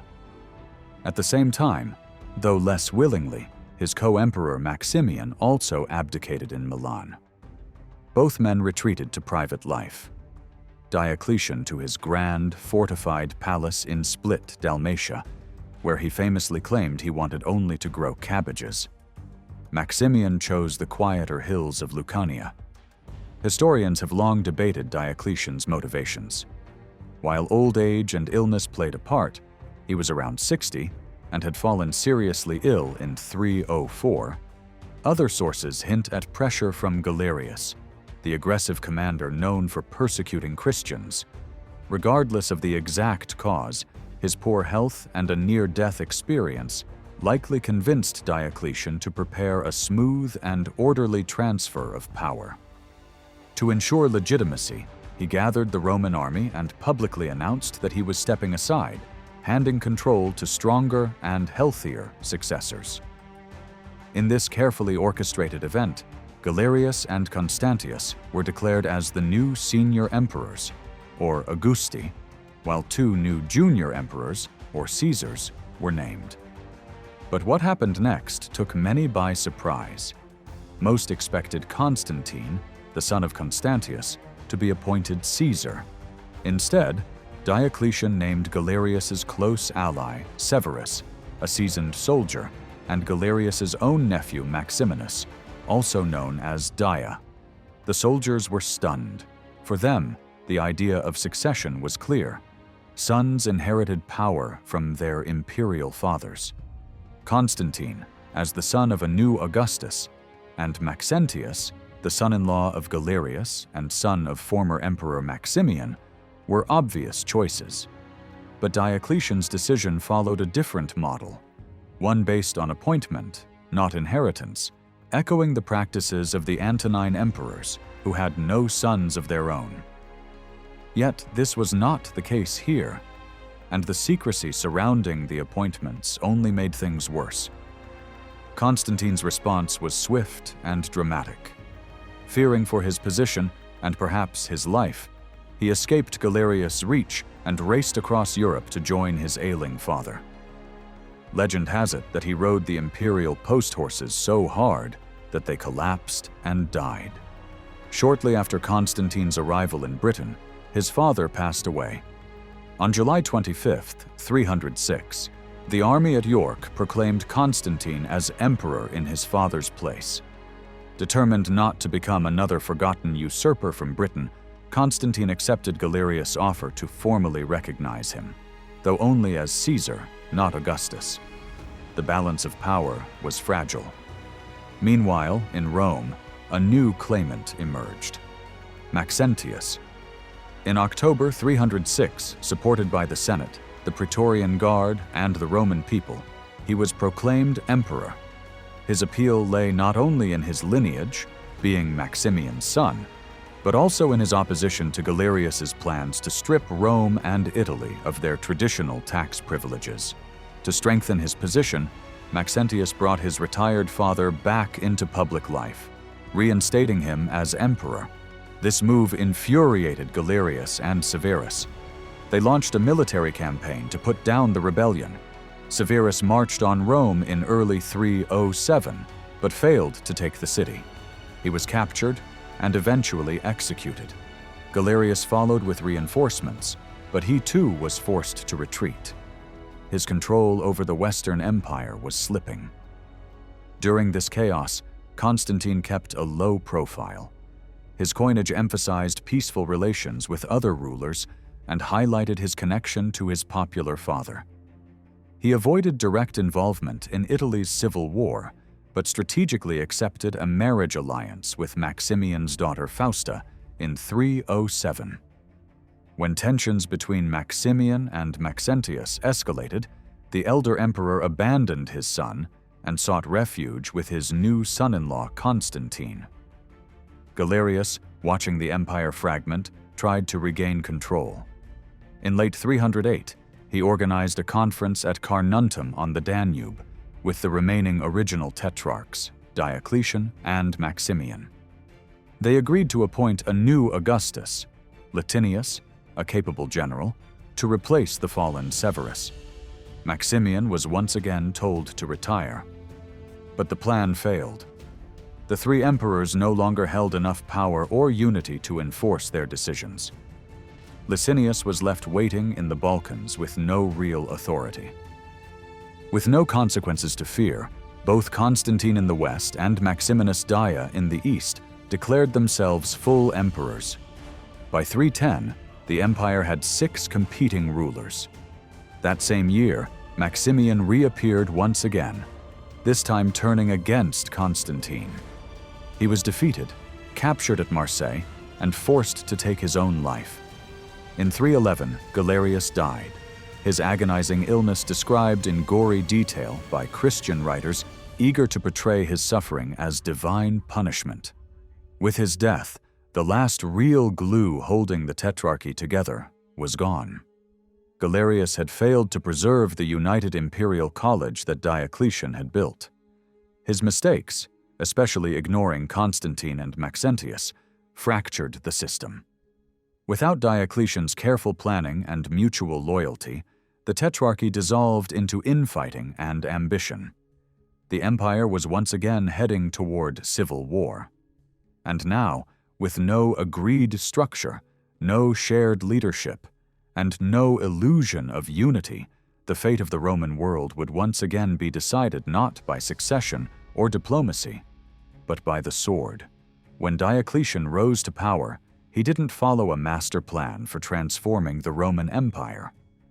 Instead, over the course of 2 decades, he made a series of decisions, many of them reactive, that would eventually reshape the empire's entire administrative and fiscal structure. These reforms, while individually modest and consistent with the strategies of earlier emperors, slowly came together to create a distinctly new order, one that reflected Diocletian's assertive leadership style. As time passed and his authority grew stronger, he tackled pressing issues more aggressively, such as rampant inflation and the deteriorating value of Roman coinage. Ironically, it was in these more radical efforts that he found the least success. When it came to the provinces, Diocletian inherited an outdated system that hadn't changed much since the days of the Severan emperors. Some provinces, like Cyprus or Sicily, were small and easy to manage, while others, like Britain or Egypt, were larger and often unstable. Diocletian took a practical approach. Rather than trying to control vast, unwieldy provinces, he began splitting them into smaller units. Each new province had its own governor and administrative capital, which improved oversight and reduced the likelihood of any single official gaining enough power to challenge imperial authority. These subdivisions, done case by case, nearly tripled the number of provinces, from around 45 to over 100. Governors of these new provinces were usually called praeses, although in Italy the title corrector was used, and later consularis. This proliferation of officials gave the central government greater visibility and control, especially in the newly created capitals. Though some critics, like the Christian writer Lactantius, claimed that Diocletian's real goal was to instill fear and increase bureaucracy, the actual motives seem to have been far more practical, aimed at efficient taxation and tighter control over local governance. The smaller provinces also made it harder for governors to build personal armies or develop imperial ambitions, especially as their roles became more focused on civil administration and legal matters. Diocletian's reorganization even touched the special statuses of Italy and Egypt. While he dissolved their privileged treatment, he still acknowledged tradition through titles. Egypt was administered by a praefectus augustilis, a unique title that survived from earlier times, and Italy's new provincial governors were called correctores rather than praesides. Some African and Asian provinces, which had long been governed by proconsuls, retained those designations. There was no grand map drawn up in advance for this restructuring. Instead, provincial boundaries were changed as needed, often in response to events or imperial visits. Some changes were prompted by revolts, like the reorganization of Egypt following the rebellion of Domitius Domitianus. Other changes came gradually, such as the slow dismantling of the massive province of Asia. In North Africa, Maximian oversaw the creation of new provinces like Byzacina and Tripolitania. The ancient provinces of Mauritania and Numidia were also split around 303. It's unclear how much initiative other tetrarchs took in these reorganizations, but Constantius IV, after defeating the usurper Electus in Britain, may have led the formation of two new provinces there, Maxima Caesariensis and Flavia Caesariensis. Constantius also likely played a role in the broader overhaul of Gaul.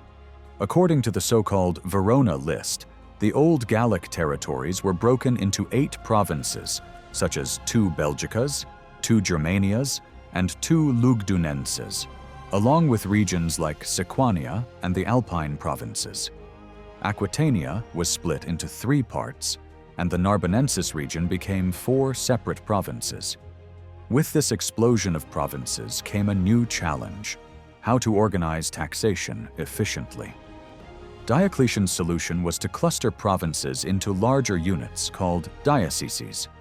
Each diocese was overseen by a vicarius, a deputy to the praetorian prefect. There were 12 dioceses in total, covering Britain, Gaul, Spain, Italy, Africa, the Balkans, and the eastern provinces. While provincial restructuring was often piecemeal, the creation of dioceses seems to have been a coordinated effort, most likely around the year 297. There was still room for adjustment. Italy, for example, had 2 vicars, one for the north and another responsible for Rome and the south, working alongside the urban prefect. At the same time, Diocletian expanded the imperial mint system to increase coin production. The number of mints grew from 8 to 14, although some used by the rebel Carausius were shut down. Interestingly, evidence suggests that the role of the vicarius may have been tested even earlier, as a vicarius of Rome named Septimius Valentio is recorded around 293 to 296, possibly part of Diocletian's early experiments before the full reform took shape. In the end, Diocletian's administrative reforms were not the product of a grand plan, but they reshaped the Roman Empire in profound and lasting ways. Through practical decisions and structural adjustments, he built a more complex yet more controllable system, one that would define Roman governance for decades to come. In the newly created smaller provinces of the Roman Empire, the role of the governor was mostly non-military. This marked the final step in a long process that had begun in the 3rd century, separating civilian duties from military authority. The governor acted as the main judicial figure in the province, responsible for handling serious criminal cases and major civil disputes. Smaller local cases were left to city officials. He also oversaw the collection of taxes and reported to higher regional officials known as vicars. After Emperor Caracalla extended Roman citizenship to nearly all free inhabitants of the empire in the year 212, more people gained access to the courts. This brought an immediate rise in legal cases as the new citizens began exercising their rights. As a result, governors saw a major increase in their judicial workload, which led to a growing number of appeals and requests sent directly to the emperor or his top legal deputy, the praetorian prefect. During Diocletian's reign, a large number of imperial legal rulings were issued in response to these appeals. Although governors held considerable power, they weren't immune to pressure. Many petitioners tried to bypass local courts and appeal directly to the emperor, hoping for a more favorable decision. In some cases, disappointed litigants blamed their losses on bribery or corruption. Governors often faced influence from powerful local figures, something they were regularly warned to resist. The vicars, who supervised groups of provinces called dioceses, were answerable to the praetorian prefects.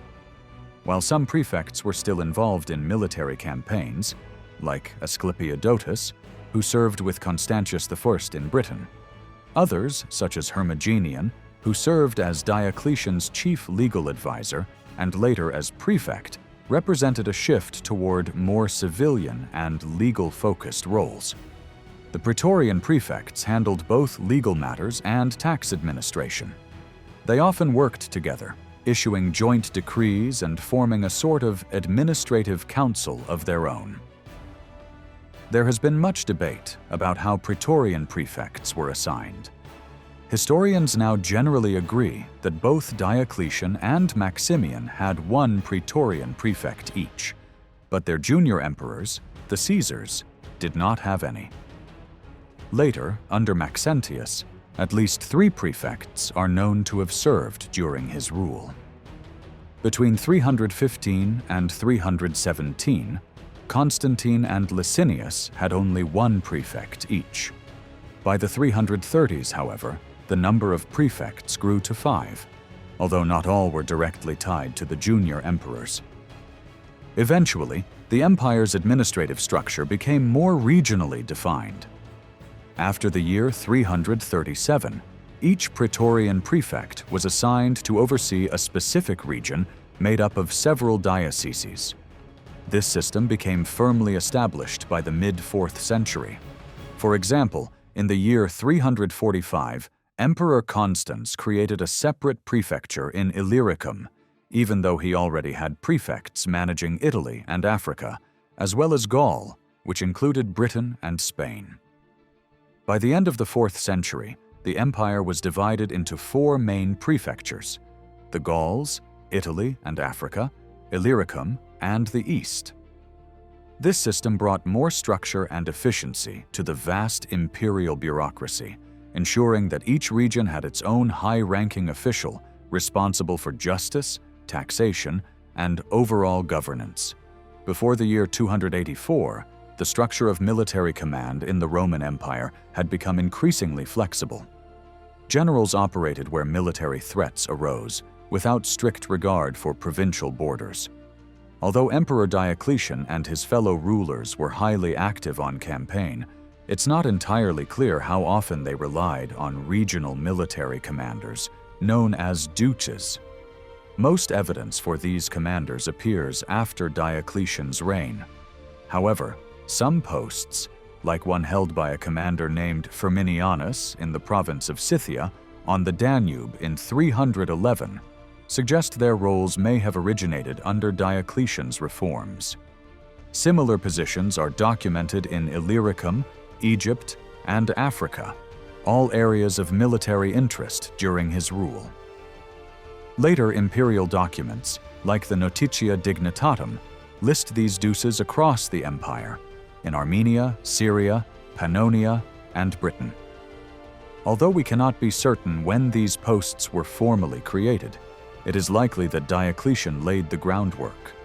These commanders had to work closely with the civilian governors in their regions, though the full legal separation of civil and military authority probably only happened later, under Constantine. A more controversial issue concerns the frontier policy, specifically the differences between Diocletian and Constantine. A later pagan historian, Zosimus, relying on earlier sources, claimed that Diocletian reinforced Rome's borders with strong fortresses and large garrisons. In contrast, Zosimus accused Constantine of weakening the frontiers by relocating soldiers to cities far from the action, supposedly undermining both military readiness and urban stability. These claims, however, were part of a broader anti-Christian narrative and are not supported by physical or documentary evidence. Contemporary Roman panegyrics actually praise Constantine for rebuilding frontier defenses. Archaeological findings confirm that many new forts were constructed in the late 3rd and early 4th centuries, even if it's hard to assign them directly to specific emperors. Against the Persian Empire, Diocletian developed a different kind of defense. A military road known as the Strata Diocletiana was built, stretching from northeastern Arabia to the Euphrates River, passing through key strongholds like Palmyra. Along this route, small forts were placed every 20 miles to allow rapid troop movement and offer garrison protection during enemy attacks. On the Euphrates itself, Diocletian fortified the city of Circesium as part of a broader strategy to prevent Persian incursions into Syria. The city was defended by the 4th Parthian Legion. A 6th century chronicler, John Malalas, described Diocletian's frontier strategy as relying on strong, fortified camps with mobile armies stationed just behind the lines. These reserve forces could react quickly to danger while the camps provided a first line of defense. Though Malalas emphasized the reserve forces, the presence of legions stationed in forward positions, like those at Danaba, Oresa, and Sura, shows that static defenses were equally important. Diocletian and his fellow emperors also maintained elite field armies under their direct control, often referred to as comitatus, or military companions. Inscriptions and legal documents mention these units, which included soldiers personally attached to the emperors. One officer, Marcianus, is recorded in Egypt in 295 as serving within the imperial comitatus. There are even accounts of Christian soldiers serving in these elite units under the tetrarchs. Some soldiers, such as Valerius Theumpus, began as lightly armed lancers and eventually rose to prestigious roles, including membership in the imperial staff and command of elite legions. In later decades, such as the 350s, the historian Ammianus Marcellinus himself served in these roles, offering insight into their operations. The exact number of soldiers in the imperial army during Diocletian's reign remains unclear. Even if records existed, they would not reflect the realities on the ground. Still, available evidence points to a significant increase in the size of the military compared to earlier periods. Under the Severan emperors, there were 33 legions. By the late 3rd century, that number had more than doubled to over 67, though each unit had fewer soldiers than before. Troop deployments also reveal strategic priorities. Around 28 legions were stationed in the eastern provinces, with another 17 along the Danube, and roughly 10 guarding the Rhine. 8 legions were based in North Africa, a region that became increasingly important and was personally visited by Emperor Maximian in 298, a rare move for a Roman emperor. Although the exact figures from ancient sources are unreliable, they all agree on one point. The Roman military under Diocletian saw a major expansion on paper. This growth reflected not just the need for stronger defenses, but also the growing complexity and professionalism of the late imperial army. Although some argue that the Roman army during Diocletian's time wasn't an overwhelming burden, since legions were now smaller in size, there's clear evidence suggesting that maintaining the military had become increasingly difficult. One of the key problems was manpower. Diocletian often broke up legions and spread their detachments across multiple bases. While this helped distribute military presence across the empire, it also meant that individual units became too small to be effective. For example, the 3rd Diocletian Legion was stationed at 4 different sites in Egypt, 3 of them in the Thebaid region. If this already reduced legion had fewer than its expected 5,800 soldiers, then each detachment may have struggled to carry out its duties. It's unclear how these changes affected recruitment. However, we do have a telling example from an early law issued by Constantine. In a letter to a governor in southern Italy, he complained that the sons of army veterans, who were expected to follow in their father's footsteps, were mutilating themselves by cutting off their fingers to avoid service. As punishment, these young men were stripped of their exemptions and forced to serve as local town officials instead, a far less desirable role. Since the days of Emperor Augustus, military service had granted both soldiers and veterans special legal and social privileges, but even these protections could be challenged in court. Around 292, a ruling from Diocletian and his co-emperors to a governor named Sallustianus reminded officials that soldiers, both active and honorably discharged, should not be subjected to torture in legal proceedings. This privilege extended to their sons as well. The rescript even went further, discouraging the use of torture in general and emphasizing the need to verify someone's legal status before such harsh methods were used. While we don't know the exact case that prompted this ruling, it's clear that even privileged soldiers were not always safe from judicial abuse. Taking care of the increasingly large military force required a major shift in how the empire managed its economy.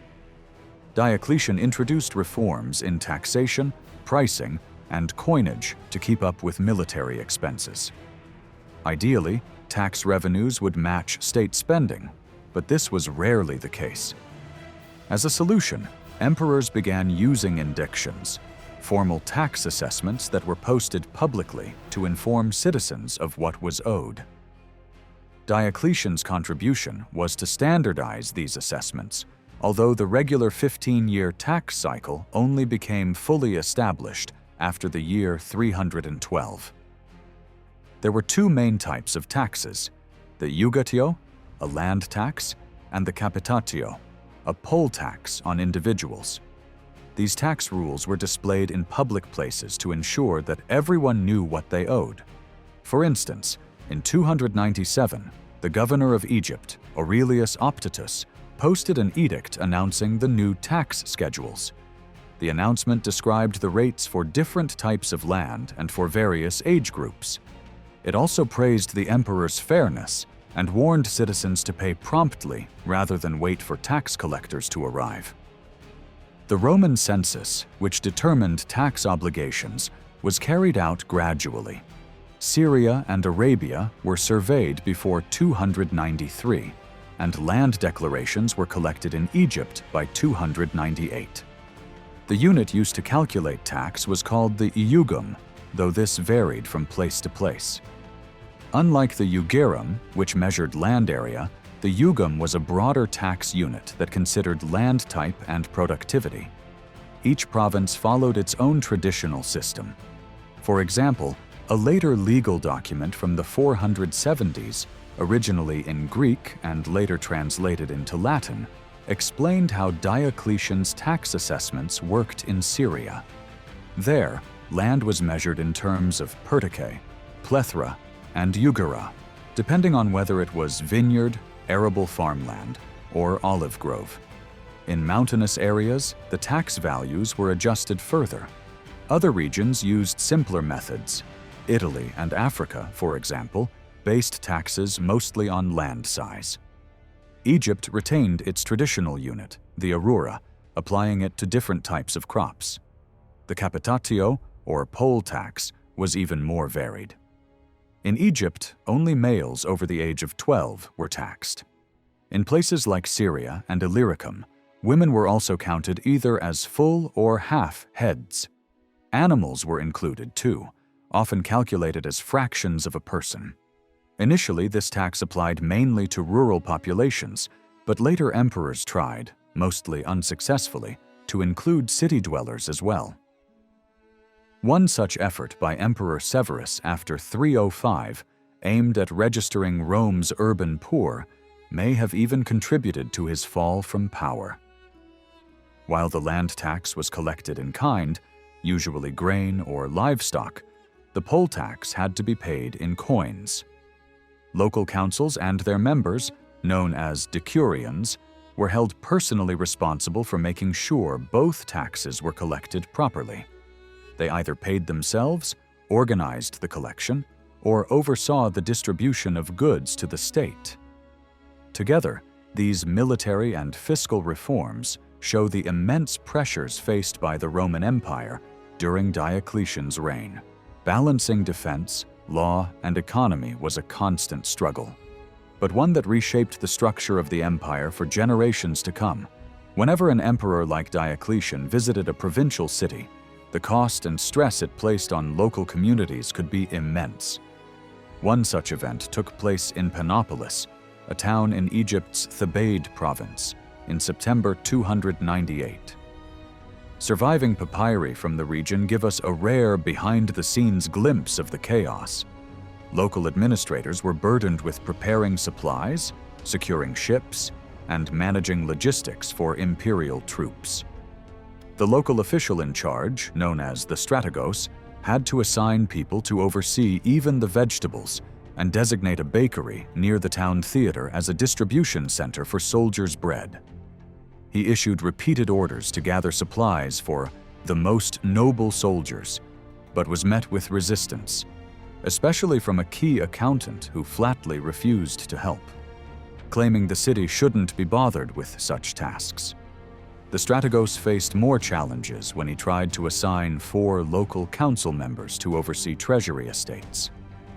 It turned out that the governor of the Thebaid, Athenodorus, had already declared that these decurions were legally exempt from such duties. The official was forced to find replacements. Ultimately, due to repeated failures by this administrator, or perhaps his successor, a hefty fine was issued 2 years later, in 300. That fine was enforced dramatically. 10 local tax collectors who had been complicit were thrown into prison until payment was made. Taken together, these documents paint a picture of a dysfunctional administrative system. Corruption seemed to be everywhere. Letters from Aurelius Isidore, the financial officer of Lower Thebaid, accuse earlier census reports of being flawed and reveal that communities were still behind on their tax payments in wine. In another document, Isidore publicly condemned corrupt practices in military tax collection. Instead of delivering goods in kind, some tax collectors were accepting bribes in cash, and even manipulating the scales to demand more than what was due. Interestingly, the passionate tone of these complaints suggests that people believed they could hold corrupt officials accountable. This is reinforced by a later source from the 340s, the archive of a man named Abineus, a local military commander. His job included overseeing tax collection and legal matters. In one case, he was ordered to send troops to assist with the tax process, or risk being accused of obstructing imperial revenue. In another, a military accountant named Agathos sent a frustrated letter explaining that he couldn't attend an inspection because his superior was holding him back for not paying the usual gratuities. The situation had grown so chaotic that, Under orders from a general, all the annual tax grain was locked inside military camps to await inspection. Yet the chaos didn't just affect the taxpayers. Tax collectors themselves were at risk. One official, Plutamon, worried he'd been put in danger after being given horses instead of money. He also reported that his grandson had been attacked by a group of 30 thugs from a nearby town. Another collector, Demetrius, was assaulted by a drunken soldier named Athenodorus, who not only attacked him, but frequently terrorized local villages while intoxicated. All of this makes it clear that while the records show dysfunction, inefficiency, and widespread allegations of corruption, they don't necessarily prove that the entire system had collapsed. Much of the evidence is anecdotal, based on individual complaints and isolated incidents. These sources often reflect attempts by the letter writers to shift blame and protect themselves by accusing others of incompetence or corruption. Even the idea of corruption needs to be examined carefully. What one person calls bribery, another might view as a gift. In Roman society, actions considered immoral might still have made perfect economic sense.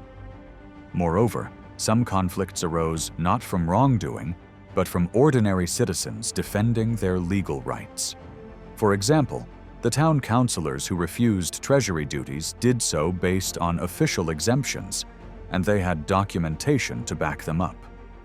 Attempts to violate such rights could often be pushed back with clever use of the law. And finally, there's a natural bias in the evidence itself. These letters and petitions were written because something had gone wrong.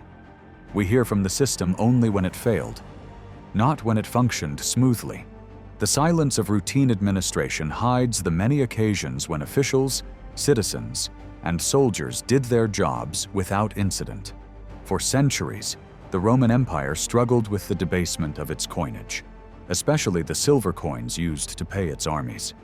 Originally, silver denarii were minted at 85 coins to a Roman pound. But by the early 3rd century, that number had more than doubled to 226 or 227 coins per pound. As a result, inflation became a serious issue. By the time of Diocletian in the late 3rd and early 4th centuries, prices had skyrocketed. Wheat alone cost around 70 times more than it had back in the 2nd century. Just 30 years later, it rose again to 63 times the price listed in Diocletian's own economic reforms. Despite these shocking numbers, the situation wasn't completely hopeless. Many taxes were still collected in kind, through goods like grain or livestock, and much of the economy still functioned on barter and local exchange. But for the emperor, who relied on paying soldiers in hard cash to secure their loyalty and maintain stability, coinage had to be reliable. So Diocletian made monetary reform a top priority. Around the year 286, he began by standardizing the gold coinage, fixing it at 60 coins per pound. Roughly 8 years later, he introduced a new silver coin, minted at 96 coins per pound, which was supposed to be worth 62.5 denarii. Then, before September 3001, he issued the Currency Revaluation Decree. This law didn't change the physical coins, but it did declare that the silver coin's official value was now 100 denarii, far higher than its silver content suggested. In short, Diocletian set artificial values for gold, silver, and bronze coins to try and bring order to an unstable economy. From that point on, any new debts to the imperial treasury were to be paid using these revalued coins at their new, higher face value. Older debts still had to be paid at the old rate. The goal was clear. Diocletian wanted to fix the value of each coin using the denarius as a kind of standard accounting unit, even though the denarius itself was no longer in circulation. The same concept applied to older Greek values like the drachma, tetradrachm, and talent, all redefined by this new system. But this reform came with risks. If people cared more about the actual silver content of the coins than their declared value, the result could be even more inflation. As smaller, cheaper coins lost value, prices would likely rise again in real terms. To stop this from spiraling out of control, Diocletian launched a bold and sweeping move. In November 301, he issued the edict on maximum prices. This law attempted to place strict caps on the cost of goods and services across the empire. Over 40 versions of the edict survive, carved in stone, mostly in the eastern provinces, like Egypt, Greece, Crete, Cyrenaica, and Phrygia. While we can't be sure it wasn't also posted elsewhere, its absence in the West suggests it may have been focused on the eastern half of the empire. Even where it was posted, the edict was often more symbolic than practical. In one case, at the city of Aphrodisias, the massive inscription was placed so high on a basilica wall that no one could read it. Still, the act of engraving the law in stone gave it a sense of permanence and made it harder to forge or tamper with than a piece of papyrus. The preface to the edict on maximum prices is especially revealing. Written in the name of all 4 emperors of the time, it begins by declaring that peace and stability had been restored to the empire through divine favor. But it then sharply condemns the rampant greed that had taken hold across Roman society. Greed had become like a new religion, the emperors declared, an untamed force that defied the natural order. They said they had waited patiently, hoping that people would reform themselves. But it didn't happen. So now, the emperors had no choice but to act. They pointed to one group in particular who had suffered the most: the soldiers. As the army marched across towns and villages, they were at the mercy of merchants who jacked up prices, not by 2 or 3 times, but by unimaginable amounts. Sometimes, the cost of one transaction was so high that it wiped out a soldier's entire salary or donative in a single purchase. All the money collected from the empire's taxpayers, meant to support the army, was instead being swallowed by greedy profiteers. The soldiers, in essence, were being robbed of their careers and futures by those who preyed on the system. This was the real reason behind the reforms. The edict wasn't just about controlling prices, it was about protecting the backbone of the Roman state, its army. And in doing so, it sought to restore justice, discipline, and order to a society drifting dangerously into chaos. Diocletian's economic reforms weren't just about coinage or empire-wide inflation. At the heart of his effort was the Roman soldier, especially the one constantly on the move, traveling across towns and regions during military campaigns. Diocletian wanted to protect soldiers from being exploited by profiteers, but like many imperial laws, his solution ended up affecting far more than just the military.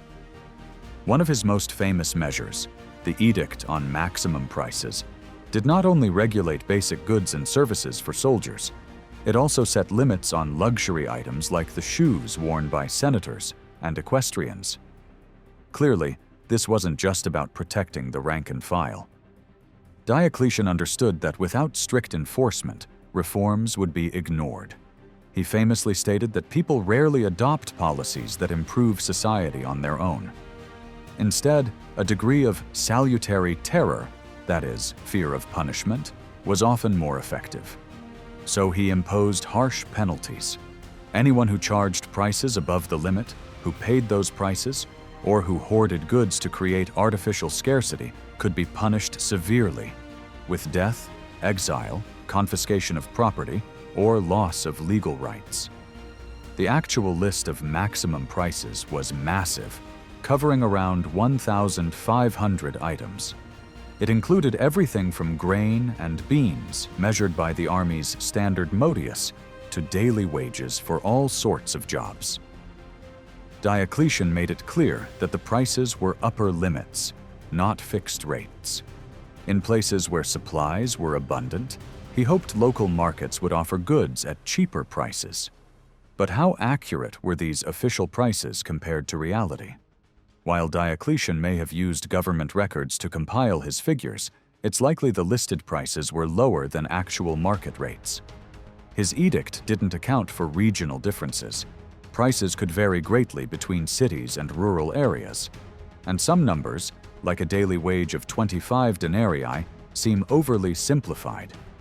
Retailers, squeezed between low price caps and wholesale costs, may have had little incentive to keep selling.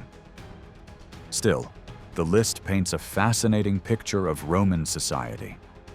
Skilled tradesmen, carpenters, cabinet makers, stonemasons, could earn 50 denarii a day, double what a farm laborer made. Yet even that was modest compared to a figure painter, who could earn up to 150 denarii daily. Shepherds, who were sometimes suspected of banditry, were paid just 20 denarii, equal to what a veterinarian might charge for treating a horse. Education had its own price tiers. Teaching basic arithmetic or shorthand cost 75 denarii a month. But for fathers who dreamed of raising a son as a public speaker, rhetoric lessons came at a hefty 250 denarii monthly. Legal services, as always, were expensive. A lawyer could charge 250 denarii just to begin a case, and up to 1,000 denarii to argue it in court. That's 4 months of income for a rhetoric teacher, or more than a full year's wage for lesser educators. At the very top of the scale were elite luxuries. With 150,000 denarii, you could buy a lion for gladiatorial games, or 1 pound of double-dyed purple silk. But the latter came with a serious risk. Wearing purple could be considered an act of treason, as it was reserved for the imperial family. Early Christian writer Lactantius was quick to condemn Diocletian's reforms as a disaster. He claimed that the laws caused shortages and led to brutal punishments over minor infractions. As a result, goods vanished from the market, making the problem worse, and the edict was eventually abandoned. But Lactantius was also deeply biased against Diocletian, so his account can't be taken at face value. Interestingly, even though physical inscriptions of the edict survive only in 5 eastern provinces, the content clearly shows it was intended for the Western Empire too. The section on shipping prices includes routes between Rome, North Africa, Sicily, Sardinia, Spain, and Gaul. The absence of Western inscriptions might reflect hesitation from governors.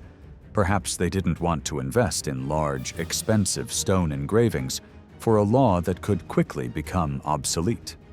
In fact, some parts of the law were revised almost immediately, as seen in the version from Aphrodisias. At the core of it all, Diocletian wasn't thinking like a modern economist. He blamed inflation on moral decay, on unchecked greed corrupting the empire. But his actions suggest he did understand the basic forces of supply and demand.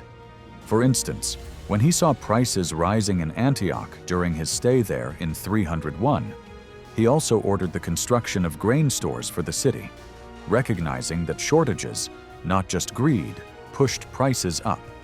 The tension between moral outrage and market reality wasn't unique to Diocletian.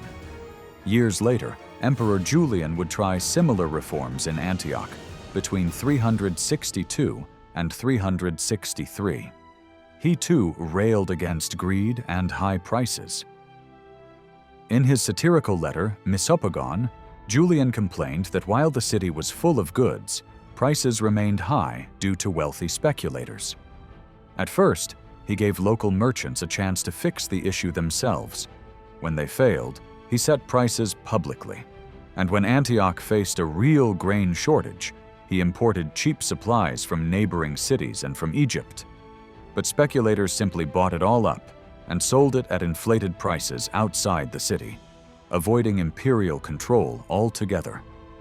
What these repeated efforts show is that while emperors could issue laws, they couldn't easily override economic behavior.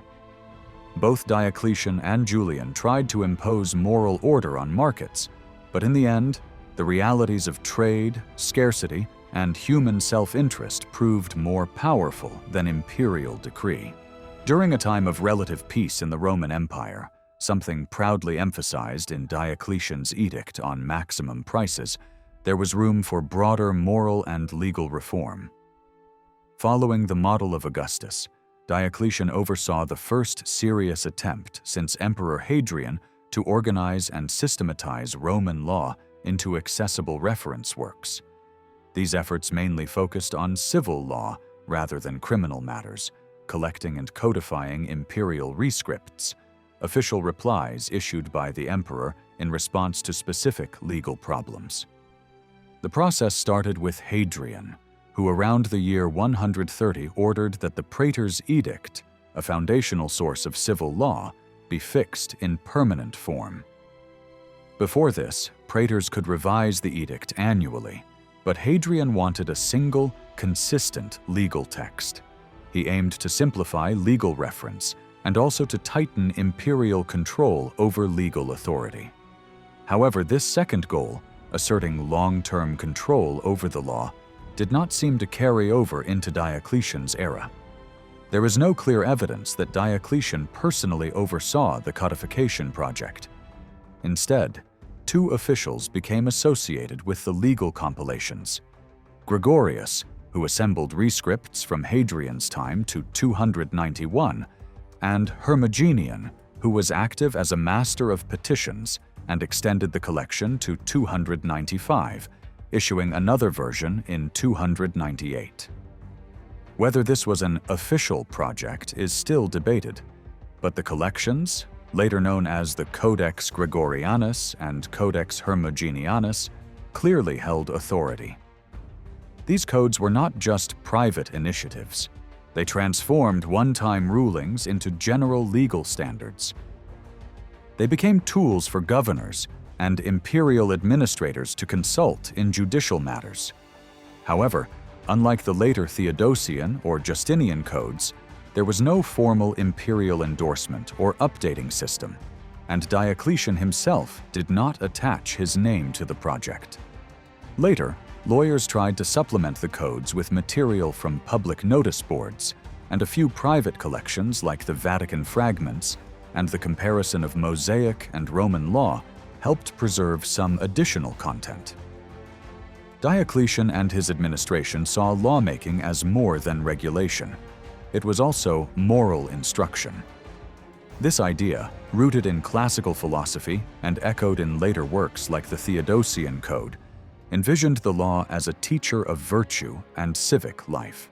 Diocletian's legislation drew a clear line between two groups: the virtuous citizens, guided by just emperors, and the corrupt and selfish individuals who endangered society for personal gain. Imperial laws, therefore, were not just meant to solve problems. They helped define what it meant to be a member of the Roman state. The emperors, often linked with divine ancestors like Jupiter and Hercules, cast themselves as protectors of tradition and moral order. This ideological function of law appears even in seemingly minor issues, such as the Edict of 295 banning incestuous marriages. The text repeated long-standing prohibitions against marriage between close relatives and warned that children from such unions would be deemed illegitimate. However, the law also offered a grace period until the end of the year for individuals to correct their situation. From the beginning, the rhetoric of the edict leaned heavily on ancient values and religious tradition. It argued that proper social order required obedience to Roman morality and reverence for the gods. Incestuous acts, it said, defied decency, mimicked animalistic behavior, and reflected the savage customs of foreign peoples, perhaps even hinting at Persian practices. In contrast, Roman norms, sanctioned by both law and divine favor, represented a higher moral standard. Interestingly, the emperors granted those guilty of such offenses time to amend their lives, offering mercy while also reinforcing boundaries. In Diocletian's world, The Roman community was grounded in shared morality and divine support. Breaking laws, especially ones rooted in religious values, was seen not just as a civil offense, but as a rejection of Roman identity. In this sense, the laws functioned as a kind of sacred protection, keeping society in harmony with the will of the gods. Those who ignored them weren't just criminals, they were outsiders, comparable to beasts or barbarians, and threats to the stability of the empire. For Diocletian and his colleagues, moral legislation wasn't just about governance, it was about survival. Disrespecting ancient traditions didn't only anger the gods, it put the entire foundation of the Roman world at risk. Between the years 303 and 313, Christians across the Roman Empire faced what would later be remembered as the Great Persecution. For early Christian writers, this was not just a moment of suffering. It became a defining part of how they told their story. Writers like Eusebius and Lactantius wrote with deep emotion, describing the torture and deaths of people they knew personally. But their writings were shaped by the world they lived in, especially after Constantine came to power.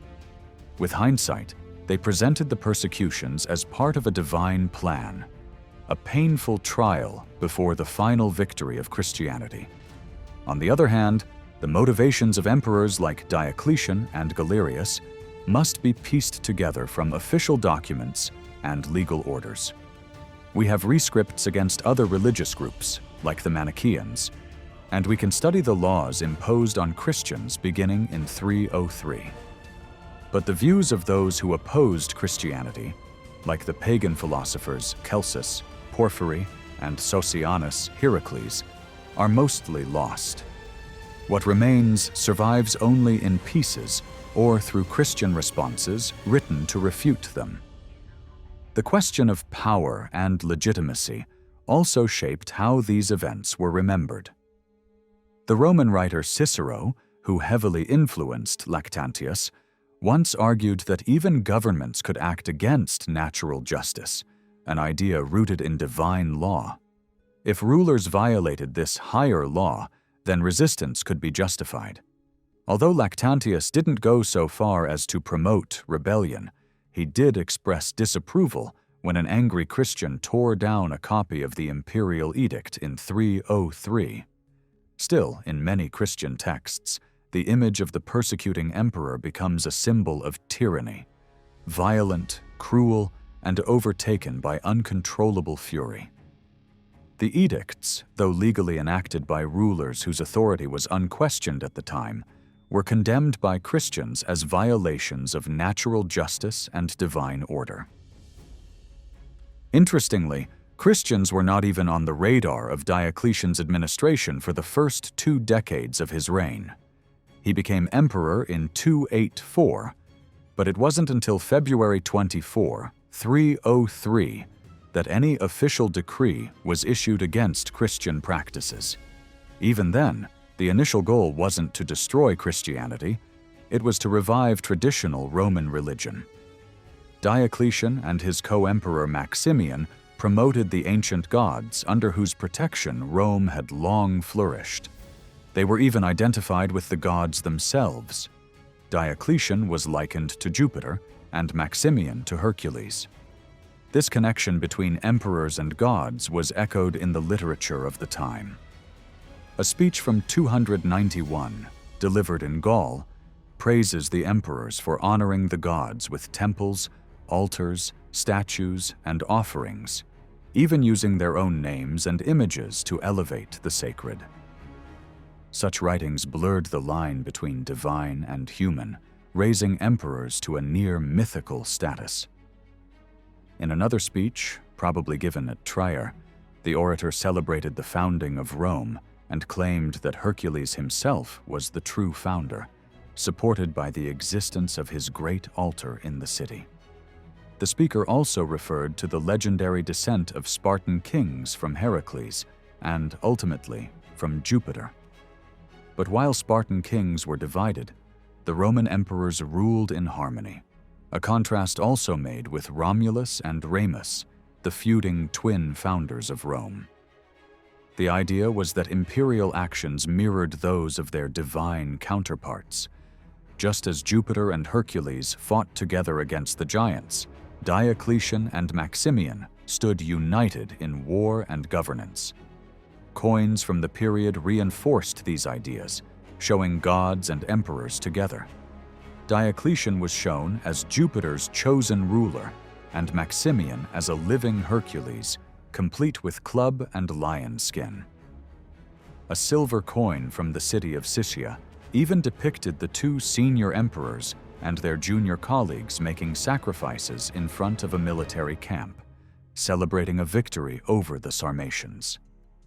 Elsewhere, the Arch of Galerius in Thessalonica shows the emperors offering sacrifice to Hercules after Galerius' triumph over Persia. Even though emperors were deeply associated with the gods, they weren't portrayed as gods themselves.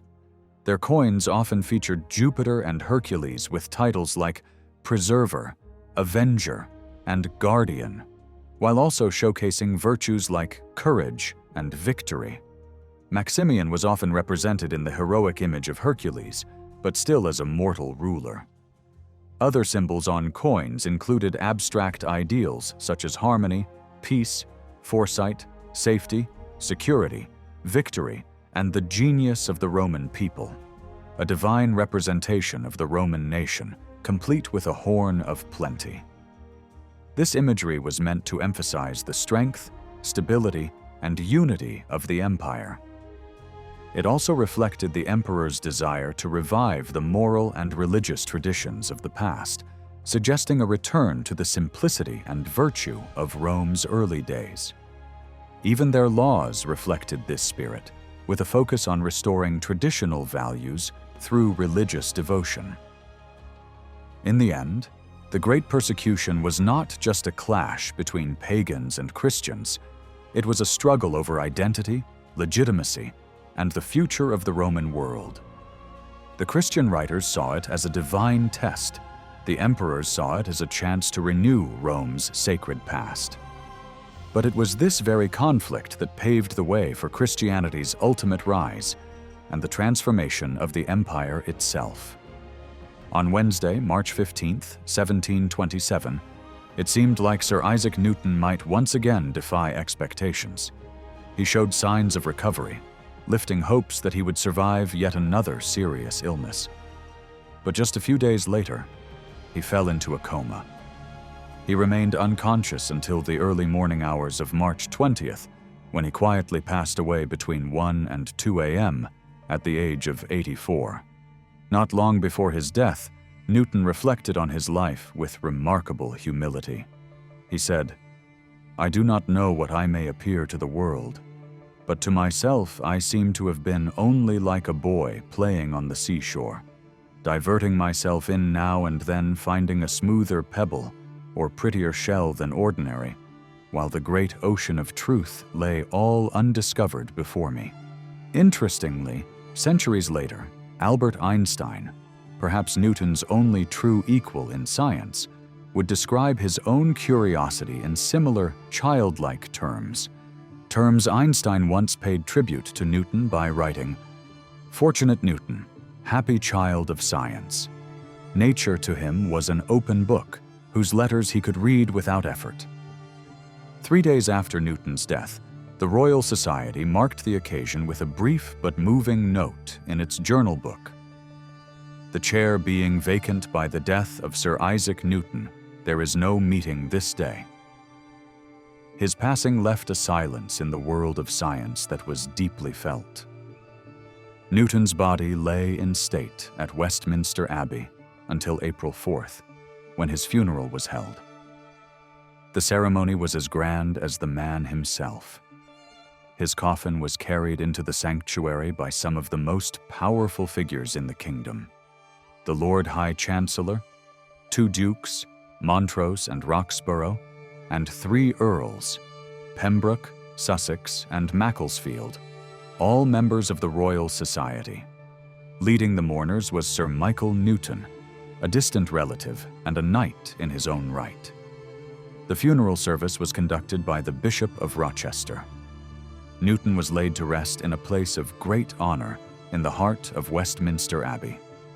Just steps away is Poets' Corner, where the likes of Chaucer, Robert Browning, and Alfred Lord Tennyson lie in eternal sleep. Closest to Newton rests another scientific giant, Sir John Herschel, the astronomer who expanded our view of the heavens with his powerful telescopes. Over the centuries, time has slowly worn the stones of the Abbey's floor, helped along by the footsteps of thousands of visitors who come each year to pay their respects. They stop in silent reflection before the tomb of the man who unlocked the laws of motion and gravity, forever changing how we understand the universe. In the end, Newton's final legacy is more than just scientific. It's spiritual. It's the reminder that even the greatest minds see themselves as explorers of a vast and mysterious ocean, a journey that never truly ends. During the reign of Diocletian, a dramatic transformation in imperial image and religious policy unfolded, one that would echo through centuries and eventually shape the Byzantine theocracy. While earlier Roman emperors were revered, Diocletian took the blending of the human and divine to a new level. According to later sources like Eutropius and Aurelius Victor, he introduced a more openly autocratic, even Persian-style monarchy. Diocletian began wearing jewel-encrusted sandals and gold-embroidered robes, and he was the first emperor since Caligula and Domitian to publicly accept the title Lord and to be worshipped as a living god. But these were not sudden changes. They were the continuation of a longer evolution. Previous emperors like Aurelian, Probus, and Carus had already been called God and Lord on their coins, and words like sacred had begun to describe the emperor, his household, his laws, and even the palace itself.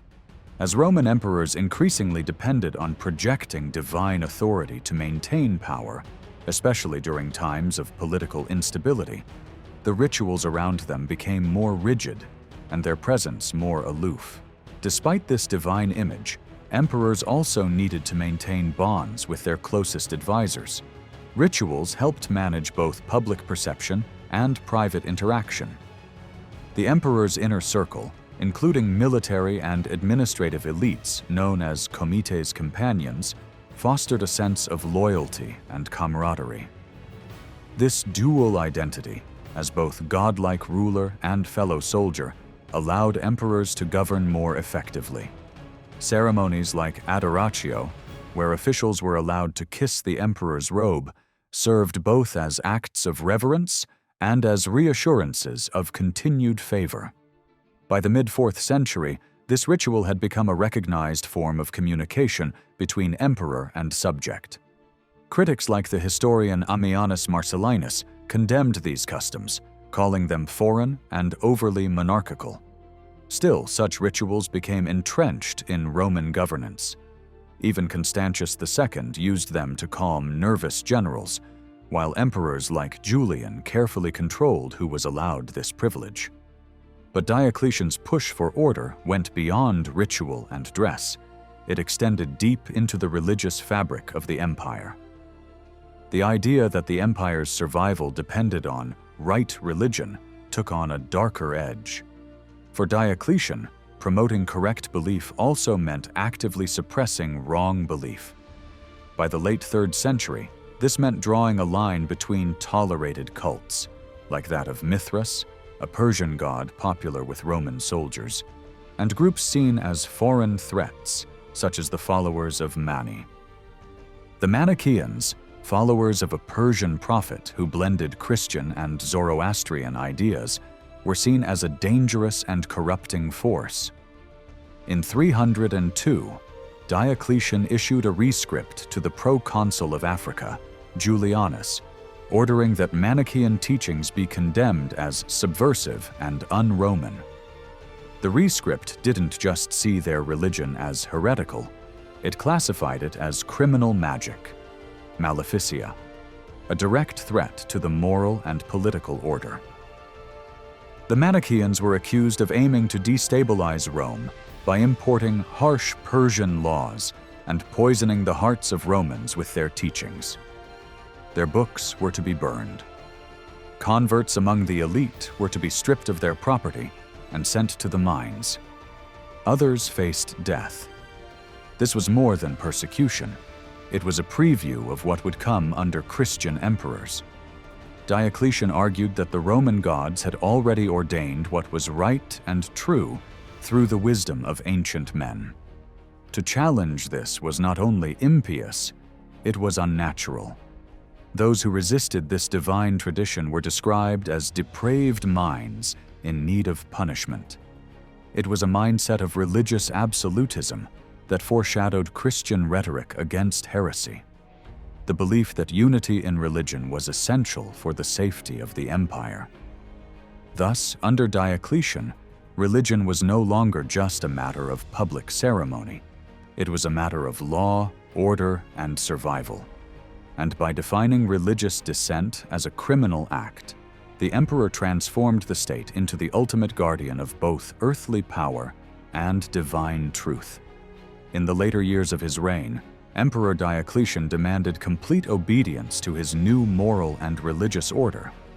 Any group that defied imperial authority, like the followers of Mani, was seen as a direct threat to the stability of the empire. While Roman religion is often described as based more on ritual than belief, this period revealed how deeply action and intention were intertwined. For Diocletian and his colleagues, external behavior reflected internal loyalty. Refusal to follow public rites exposed a rebellious mind, and that was dangerous. This idea wasn't new. As early as the year 251, an edict from Emperor Valerian declared that anyone who refused to honor Roman religion must at least acknowledge Roman rituals. When Bishop Cyprian was on trial, the proconsul accused him not just of disobedience, but of fostering a conspiracy and being an enemy of Rome's sacred traditions. From a legal perspective, actions, like refusing to sacrifice, proved a person's internal defiance. And that defiance, especially when organized in groups, was viewed as sedition or even treason. Under Diocletian and his co-ruler Galerius, Christians were cast as defiant rebels. They not only rejected Roman gods, but openly refused military service and civic duties. Christian accounts from the time, although written later, describe powerful moments of resistance. A young recruit named Maximilian, who refused to serve in the army in 295, a soldier named Marcellus, who threw away his belt before his governor around 298, and a veteran named Julianus, who disobeyed the 304th edict demanding sacrifices. In one story, Christians disrupted a public sacrifice by secretly making the sign of the cross, rendering the sacrificial omens unreadable. To Christians, it was divine proof of their God's power. To Diocletian, it was a personal insult and a sign of rebellion. He reacted with rage and ordered all soldiers to sacrifice or be dismissed. According to the Christian writer Lactantius, the campaign against Christianity was largely pushed by Galerius, especially after his military success against the Persians in 298. But imperial edicts typically responded to pressure or provocation. One influential voice may have been Socianus Hierocles, an anti-Christian court official and later persecutor in Egypt. Another push came from the oracle at Apollo's temple in Didyma in 302, which issued an anti-Christian message. For Diocletian and his advisors, Christian refusal to obey the new religious policies represented not just disagreement, but a fundamental threat to the Roman state. This wasn't merely about crushing opposition. It was about erasing a belief system that clashed with Rome's ancient traditions.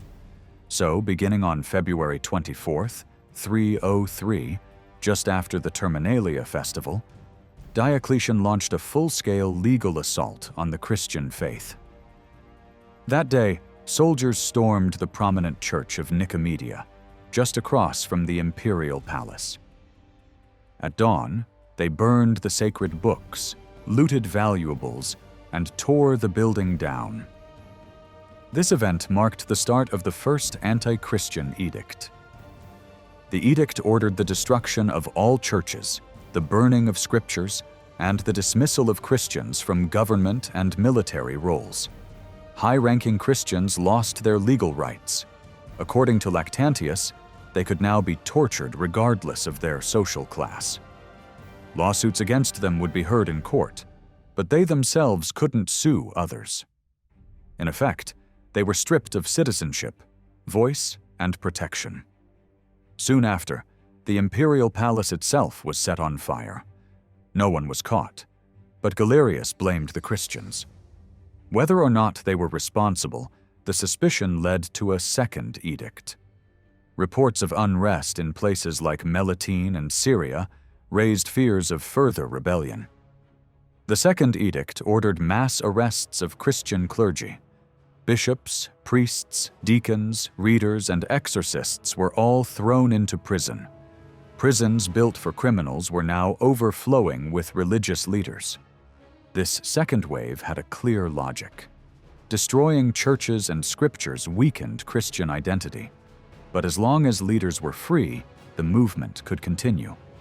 So, by targeting the clergy, Diocletian aimed to break the organizational backbone of the Christian community and stop them from practicing their faith altogether.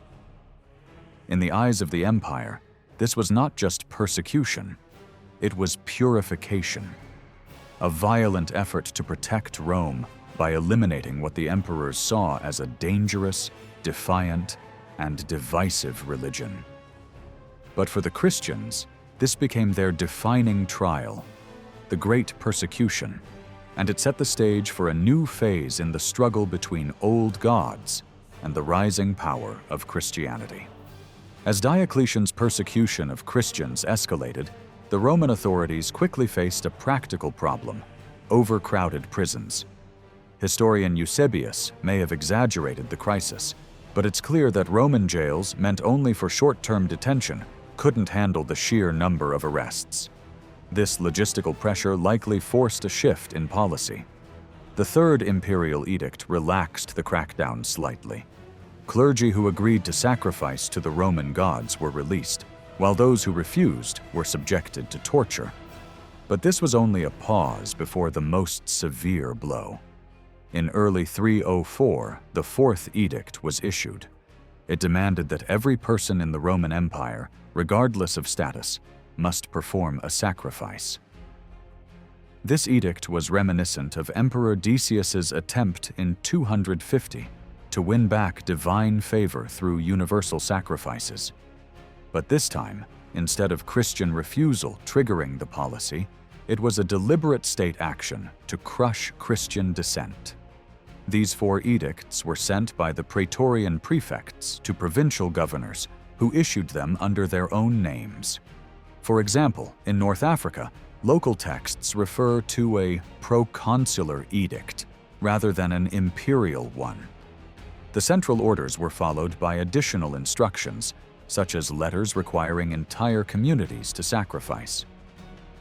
In 305, Caesar Maximinus Daza even ordered officials to cross-check sacrifice compliance using census records and forced local magistrates to enforce the decrees. Resistance continued, and many Christians paid dearly. From 303 until Galerius's deathbed, Edict of Toleration in 311, Christians throughout the empire lived under threat of arrest, torture, and execution. Yet the degree of persecution varied by region. In the West, under Constantius, few churches were destroyed. But in territories ruled by Maximian, Galerius, and later Maximinus Daza, the orders were enforced with zeal. Governors like Urbanus in Palestine and Socianus Hierocles in Egypt became especially notorious for their brutality. Trials were often public spectacles. Christians endured brutal torture before being executed by fire or wild beasts, punishments reserved for the lower classes.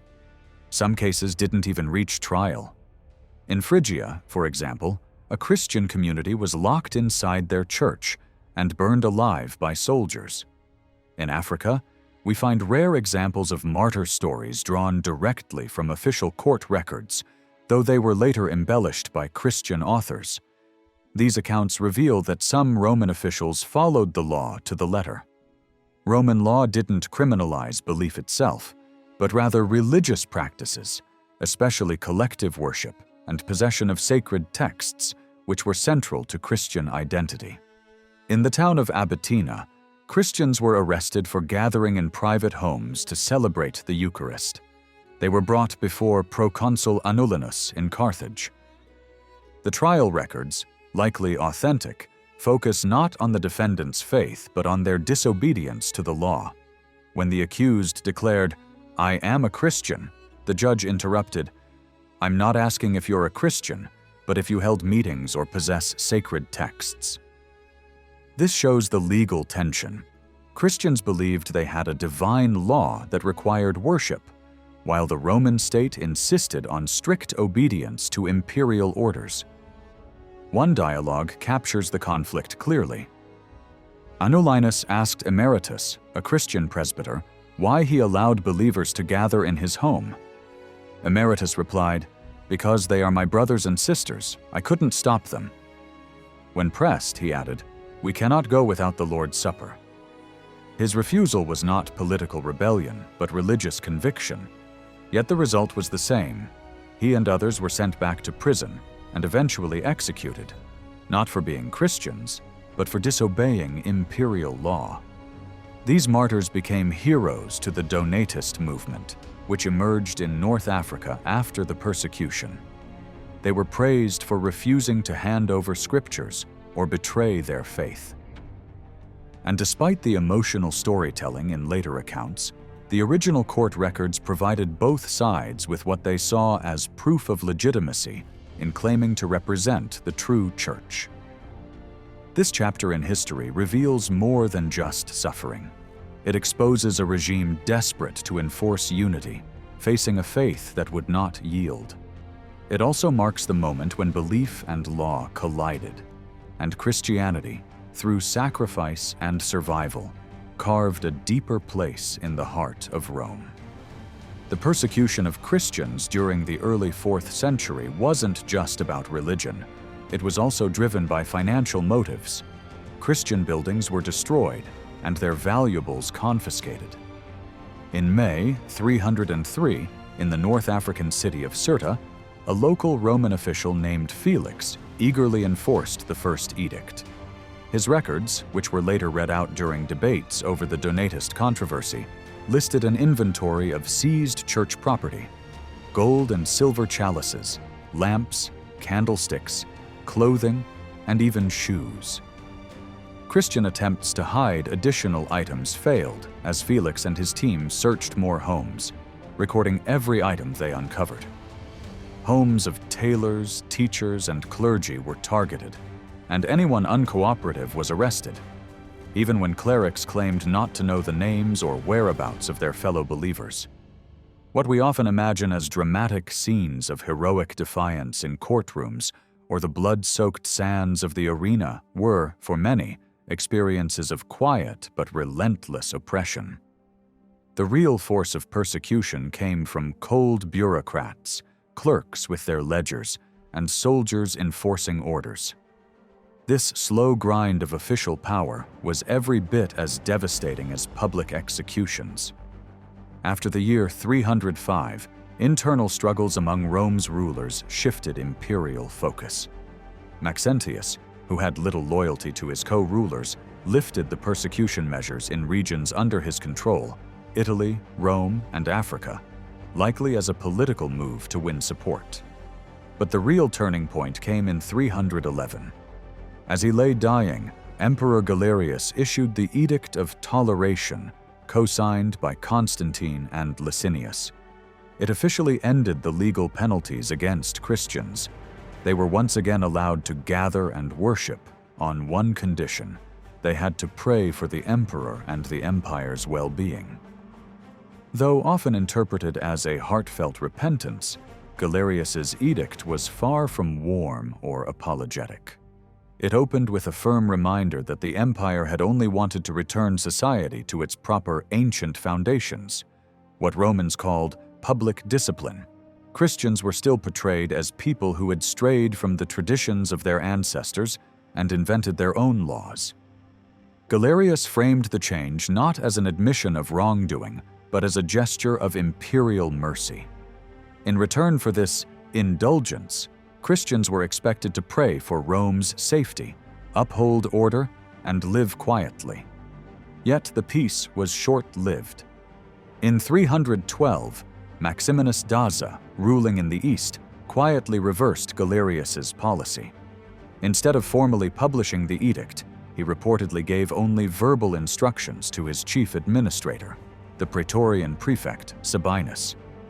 According to Christian historian Eusebius, Sabinus then sent a half-hearted letter to provincial governors, stating that Christians should no longer be harassed, but only because they had failed to follow what the emperors had called the holy and correct path.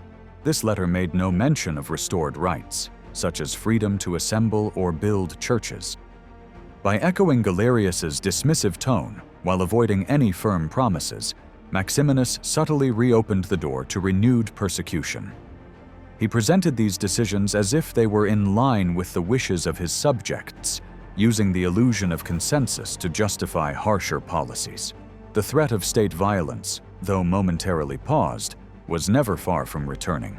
This final act of the persecution story reminds us that even tolerance could be politically motivated and begrudging.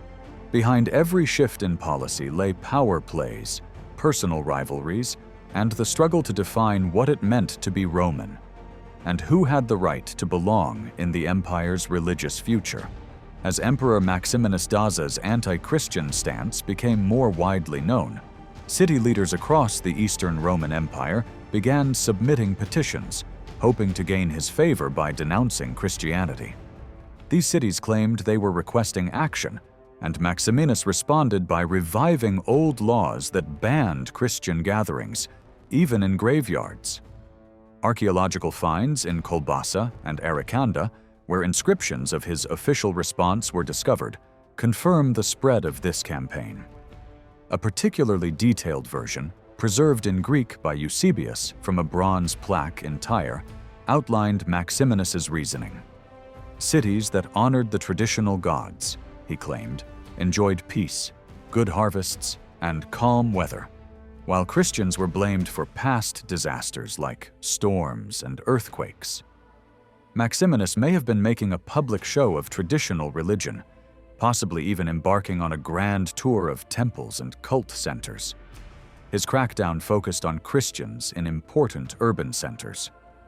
Notably, Peter, Bishop of Alexandria, was executed in late 311, and Lucian of Antioch was tried by the emperor himself and killed shortly afterward. Cities were urged to banish Christians and suppress their worship entirely. But Maximinus didn't stop at destruction. He also tried to rebuild and reorganize the traditional pagan system. He created a new administrative position, a high priest for each city, drawn from the local elite. These priests were tasked with offering daily sacrifices and ensuring that Christians could neither meet nor construct buildings. They were given the authority to arrest believers, force them to sacrifice, or deliver them to the provincial governor for sentencing. This aggressive experiment in religious control ended abruptly in 313 after Maximinus was defeated by Licinius at Hadrianople and died by suicide in Tarsus. But his methods foreshadowed similar strategies that would later be adopted, ironically, by Christian emperors who wanted to enforce orthodoxy. Meanwhile, Christian writers like Lactantius seized the opportunity to celebrate the downfall of their persecutors. His writings from 313 to 315 paint these emperors' deaths as divine justice. But his earlier work, Divine Institutes, written around 303, offered a deeper intellectual response to the ideologies of Diocletian Galerius, and their philosophical supporters like Socianus, Hierocles. Lactantius rejected the divine order they promoted, ridiculing Jupiter, Diocletian's favored deity, as a violent usurper who had overthrown Saturn. In contrast to the peaceful Saturnian age, Jupiter's reign symbolized tyranny, armies, and bloodshed. This wasn't just theology, it was a political message. Lactantius claimed that Diocletian had substituted himself in place of the true god, echoing the very myth of Jupiter's brutal rise. Even the Titans, whose image appeared on Diocletian's coins, were framed as symbols of unjust destruction. In this way, Lactantius turned the empire's own mythology against its rulers, suggesting that the real threat to Rome's divine order came not from Christians, but from those who persecuted them. Through these stories, we see how imperial power, religious control, and personal ambition collided in the last great persecution of the Roman world. And although the empire would soon adopt Christianity, the legacy of these crackdowns, both in method and rhetoric, would shape the future of religious politics for centuries. When Roman readers opened a book titled Institutes, they expected a basic introduction to legal principles. And Lactantius, a Christian convert writing during the Great Persecution, delivered just that, but with a powerful twist. In the ancient world, law wasn't just about rules and punishment. It was deeply connected to morality and living a good life. For Lactantius, this connection became the foundation of a bold argument. Christians, by following divine law, were morally superior, even when that meant breaking imperial law. Some martyr stories of the time had already celebrated Christians who chose God's law over the emperor's commands. Building on this, Lactantius used the divine institutes to explore not only theology, but also to answer age-old philosophical questions, like why evil exists in a world ruled by a good God. His answer? Evil is necessary so that virtue can be tested and proven. This was a daring stance aimed at educated elites who often dismissed the Bible but respected classical learning. To win them over, Lactantius turned to the Roman literary canon, quoting Cicero, Virgil, Horace, Ovid, and Seneca, not to praise their beliefs, but to use their own words to discredit traditional paganism. Surprisingly, he also referenced mystical authorities admired by pagan audiences, like the Sibylline oracles, Hermes Trismegistus, and even the god Apollo. He argued that what pagans saw as divine inspiration often actually pointed toward monotheism, and ultimately, Christian truth. In the opening parts of the book, Lactantius drew on the theory of Euhemerus, who believed the gods were once just men elevated to divine status. Lactantius claimed that the original human understanding of the divine was actually monotheistic, rooted in a legendary golden age under Saturn, where justice reigned. The corrupt gods of Rome, especially Jupiter, had hijacked this truth. So instead of just defending Christianity, Lactantius tried to unite all monotheists against the decaying Roman religious order. Still, his mission was educational, not just theological. For Lactantius, true knowledge had to come before virtue, and only with virtue could immortality be achieved. His goal was to teach this truth and, hopefully, to end persecution by changing elite minds. Unsurprisingly, Cicero played a major role in his argument. In fact, thanks to the divine institutes, some lost parts of Cicero's works, like On the Republic, survived. Lactantius respected Cicero's influence, but he also challenged him.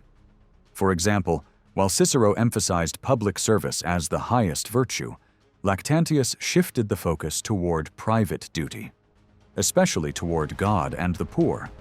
He believed the virtuous man lived under constant assault from temptation, and that virtue could only be maintained through struggle. Unlike the Stoics, who believed that virtue guaranteed happiness, Lactantius argued that virtue brought suffering, but was ultimately rewarded with eternal life. A central theme in the Divine Institutes was that the persecution of Christians was fundamentally unlawful, not just by Christian standards, but even by the standards of Roman philosophy. Cicero had defined true law as universal, rational, and in harmony with nature. Lactantius echoed this, arguing that only Christians who knew God could truly understand justice. He accused Rome of using legal forms to justify conquest and greed. Civil law, he claimed, varied by region and was often flawed, while true justice, God's justice, was eternal and unchanging. He went further, redefining duty and equity. While Cicero saw duty as serving the state with honor and glory, Lactantius believed it meant giving to the poor without seeking praise. For him, justice wasn't about laws or prestige, but about compassion. Burying the unburied, feeding the hungry, and helping others as one would help their own family. Through the Divine Institutes, Lactantius offered a vision of law, justice, and virtue radically different from the Roman tradition.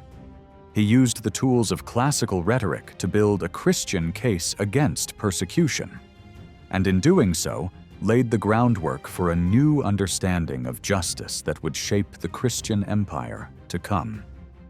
Lactantius, the author of the Divine Institutes, lived long enough to witness the fall of those who had once persecuted his faith. In time, he even became the personal tutor to Crispus, the son of the Christian emperor Constantine. But despite some later revisions, the Divine Institutes is still a powerful voice from the days before Christianity gained imperial favor and protection. As a recent convert, Lactantius saw his mission clearly: to explain the truths and moral values of the Christian faith to a skeptical, educated Roman audience steeped in classical learning. He drew on older traditions, especially the idea of religious tolerance from Roman philosophy. But unlike Cicero, he did not explore what it would mean for a Roman citizen to carry out their public duties in a world ruled by Christian emperors. The Great Persecution, which began in the early 4th century, wasn't just an unusual or isolated event. It was part of a broader imperial shift toward defining and enforcing the right form of religious belief. Diocletian and his fellow rulers rooted their revival of traditional Roman polytheism in ancient law, custom, and moral values. Their goal was to preserve what they saw as the true Roman order. They expected everyone in the empire to follow these rules, whether it was offering sacrifices to the gods or obeying religious laws like the ban on incest, which was considered both a moral and sacred violation. Anything unfamiliar or new, like Christianity, was seen as dangerous. Ironically, these very policies would later inspire Christian emperors as they rose to power. The same tools Diocletian used against Christians, banning their meetings, seizing their property, and limiting their legal rights, would eventually be used by Christian rulers against heretics, pagans, and sometimes even Jews. The targets may have changed, but the structure of religious control remained.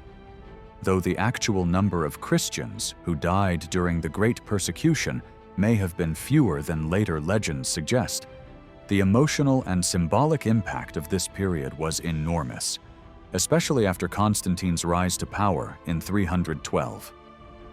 The martyrs who died and the confessors who suffered without breaking became role models for generations of Christians. Even in times of peace, their stories inspired believers to strive for spiritual perfection. In North Africa, the trauma of persecution left deep scars. Christians who had handed over sacred texts to avoid punishment, called traditores, were harshly condemned by a stricter group known as the Donatists. This split the African church and led to a long-lasting schism. Meanwhile, the graves of those who had died in earlier purges and during the Great Persecution became sacred sites. These martyrs were honored as saints and remembered as protectors of their local communities. As the actual memory of persecution began to fade, the stories of those events became more dramatic and emotional. These tales of courtroom defiance and miraculous endurance appealed deeply to audiences, then and now. In the Christian imagination, the greater the trial, the greater the triumph. And it was this powerful legacy of suffering, courage, and ultimate victory that helped define Christian identity in the post-persecution world. As time passed and the laws against Christians faded into the past, what truly endured was not the historical reality of the Great Persecution, but the powerful story Christians told about it.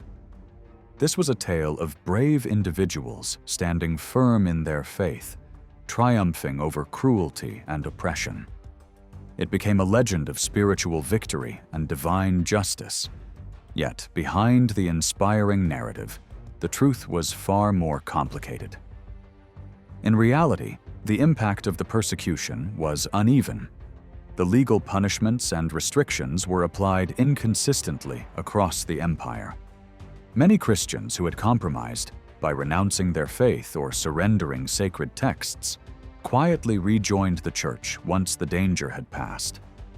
Others simply kept a low profile and were never directly affected by the crackdowns. These ordinary believers, the so-called middle Christians, played no role in the dramatic legends of martyrs or the stories of heroic defiance.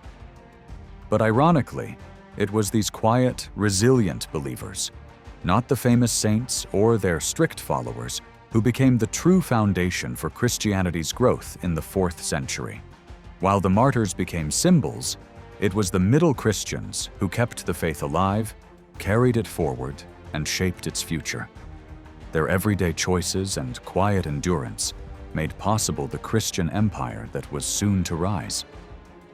In October of 312, Constantine secured a decisive victory over his rival Maxentius at the famous Battle of the Milvian Bridge.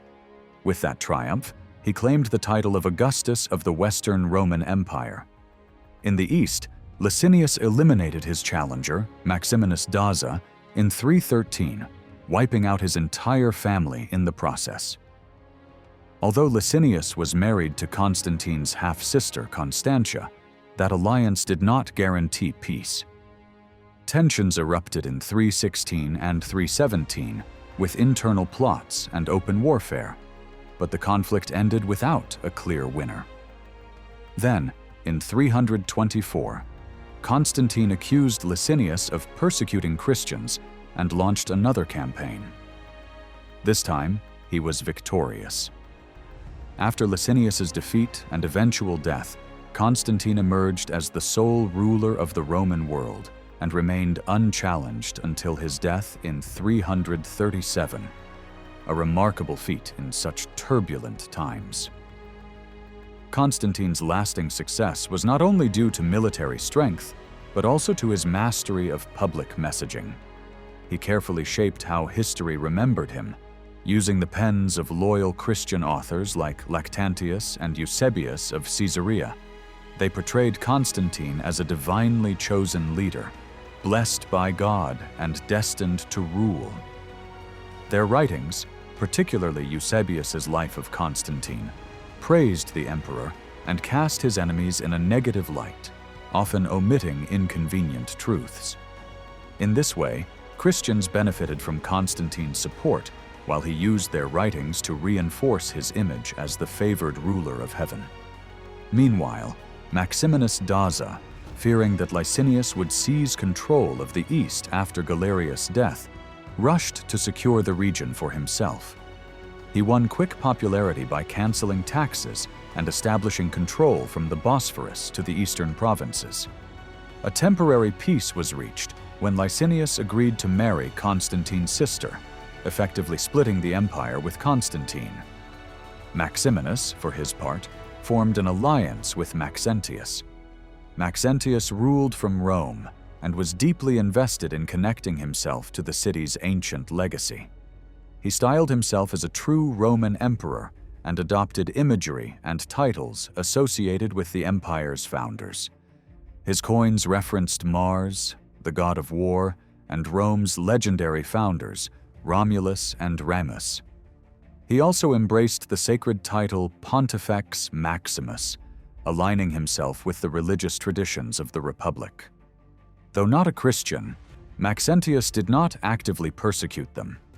Later, Christian accounts painted him as a villain, but in reality, it was internal Christian conflict that led him to exile certain bishops, not persecution.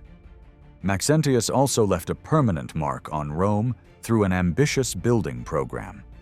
Together with his father, Maximian, he transformed the urban landscape. Maximian had already built a large public bath complex, later named in honor of his co-emperor Diocletian. This facility wasn't just for bathing, it included spaces for exercise, learning, and likely a library. To maintain the water supply, old aqueducts were restored, with the Aqua Marcia renamed the Aqua Jovia. Maxentius and Maximian also redesigned the Roman Forum, the symbolic heart of the city's Republican past. They rebuilt the Senate House and constructed a new speaker's platform. Maxentius then added an enormous basilica at the southeast end of the Forum. Though only the northern side survives today, we know it once spanned 100 by 65 meters and likely held a colossal statue of Maxentius himself, later replaced by Constantine. This basilica was not merely ceremonial. It functioned as a legal and administrative center, likely serving as the court of the urban prefect. Next to it, Maxentius restored the ruined Temple of Venus and Rome, reinforcing his claim as protector of Rome's sacred traditions. Thus, while Constantine rose to power through military might and Christian propaganda, Maxentius sought legitimacy through tradition, architecture, and the symbolism of Rome's ancient glory. Their rivalry shaped not only the fate of the empire, but also the memory of an age poised between the old gods and a new faith. As Maxentius's reign went on, the cracks began to show. In 308 to 309, a rebellion broke out in Africa, led by the acting prefect Domitius Alexander. Though it was eventually crushed, it exposed the instability of Maxentius's rule. In Rome, his financial troubles grew worse. The urban poor, once loyal, turned against him, and the Senate grew uneasy, fearing they would be forced to pay for his policies. By 311, Maxentius faced threats from both Licinius in the northeast and Constantine from Gaul. The following year, Constantine made his move. He launched a full-scale invasion of northern Italy, capturing key cities one by one: Turin, Milan, Verona after fierce resistance, and finally Aquileia. A Roman panegyrist, writing in 313 and speaking before Constantine himself, praised the emperor's bravery and leadership in the face of Maxentius' fierce commanders. At the same time, the speaker claimed Constantine was welcomed with widespread joy, with delegations arriving and supplies being freely offered. Though, in truth, the people's feelings at the time were probably more complex. Regardless, Constantine had secured his supply lines and was ready to march on Rome. The decisive moment came on October 28, 312, just outside Rome at the Milvian Bridge. Constantine's forces clashed with Maxentius, and Constantine emerged victorious. Maxentius died in the battle, and the event became a defining moment, not only politically but spiritually. Christian writers quickly portrayed the battle as a miracle. They claimed Constantine's victory was thanks to divine aid from the Christian God, who rewarded his faith by restoring rights to the Christian community and showering them with lands and gifts. One of the first to tell this story was Lactantius. As Constantine's son's tutor and a Christian apologist, Lactantius described how Constantine had a dream the night before the battle. In that dream, he was told to place the heavenly sign of God on his soldiers' shields. He marked them with the Chi Rho symbol, a combination of the Greek letters for Christ, and won the battle. Later, the bishop Eusebius of Caesarea offered a more dramatic version. In his Life of Constantine, he described a shining cross appearing in the sky, along with the words, "By this, conquer." Constantine's military standard, the labarum, was said to be inspired by this divine sign, though the design itself likely had Celtic roots, appealing to the Gallic troops. Not everyone agreed on what really happened.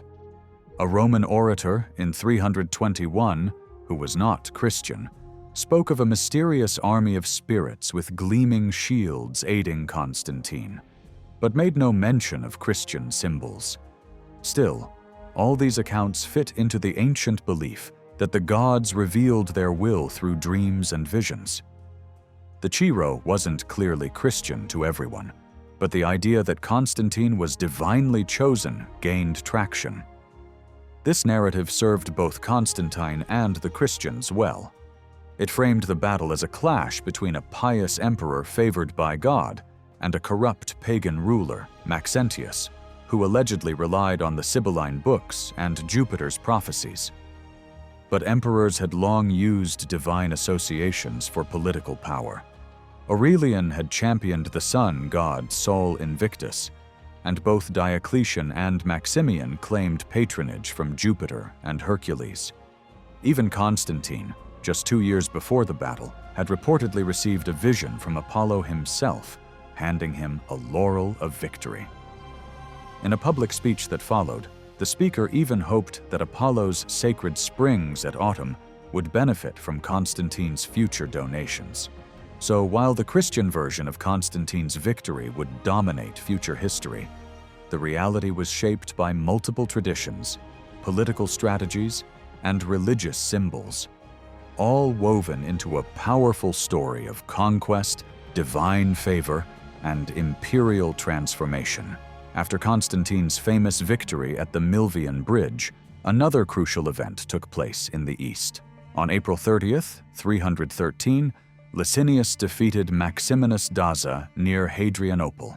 Christian writers, especially Lactantius, were quick to frame this as another triumph guided by divine intervention, implying, without directly stating, that the Christian god had favored Licinius too.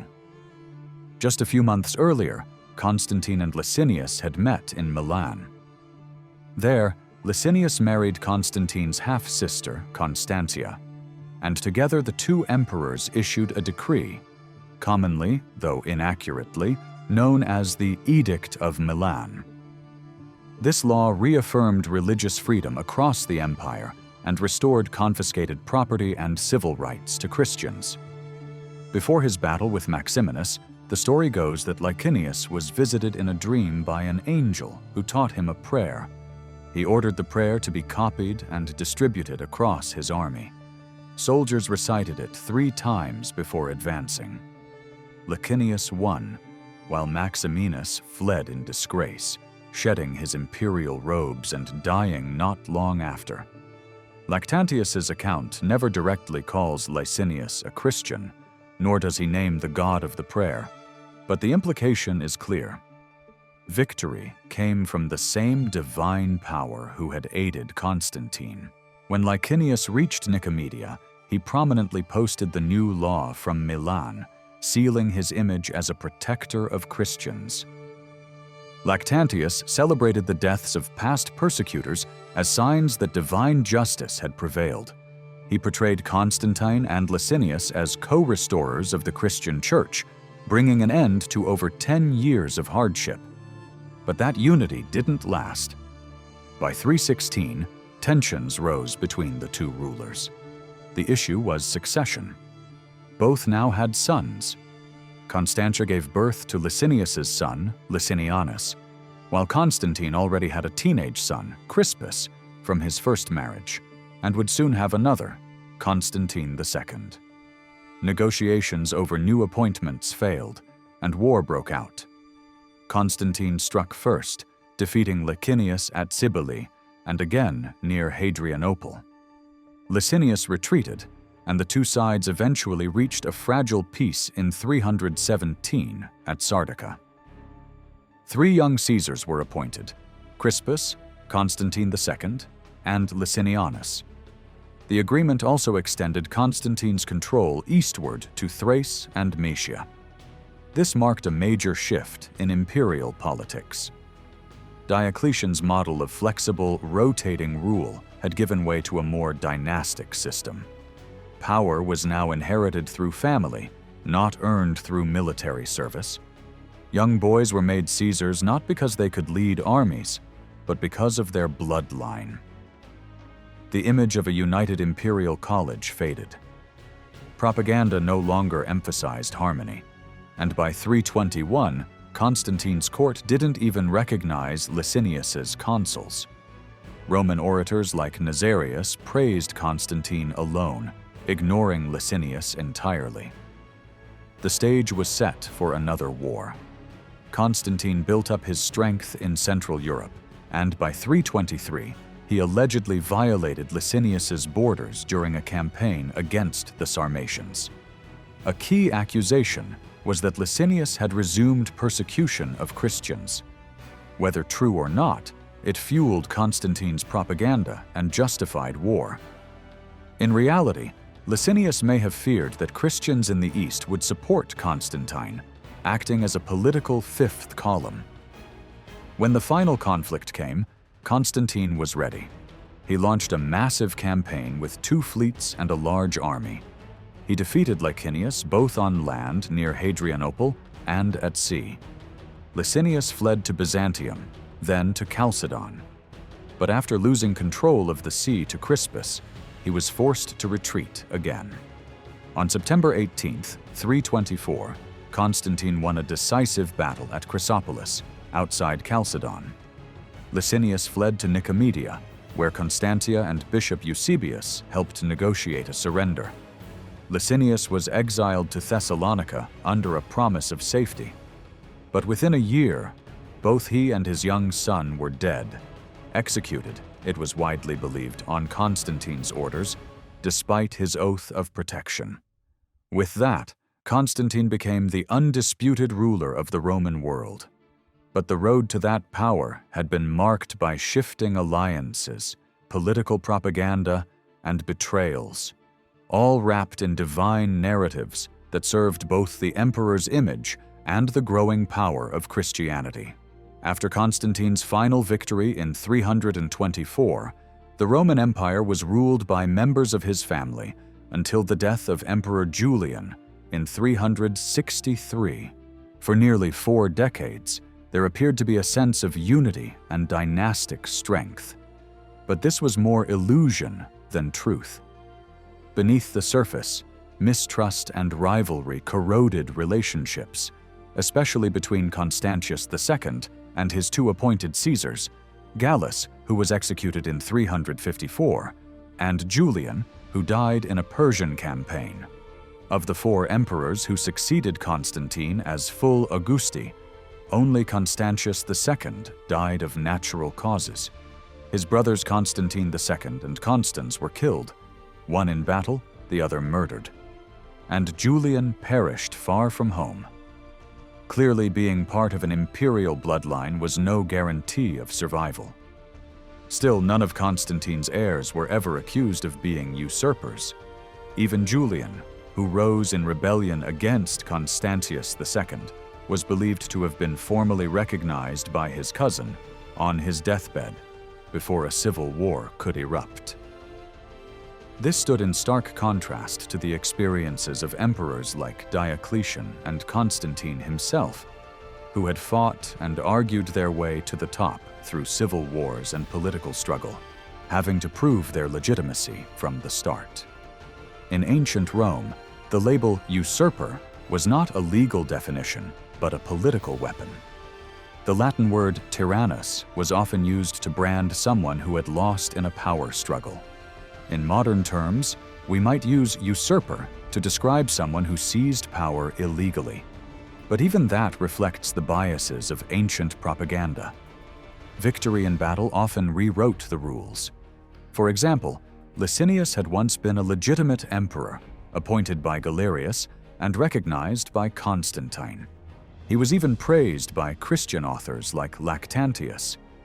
But after Constantine defeated him, Licinius was posthumously condemned as a tyrant and persecutor.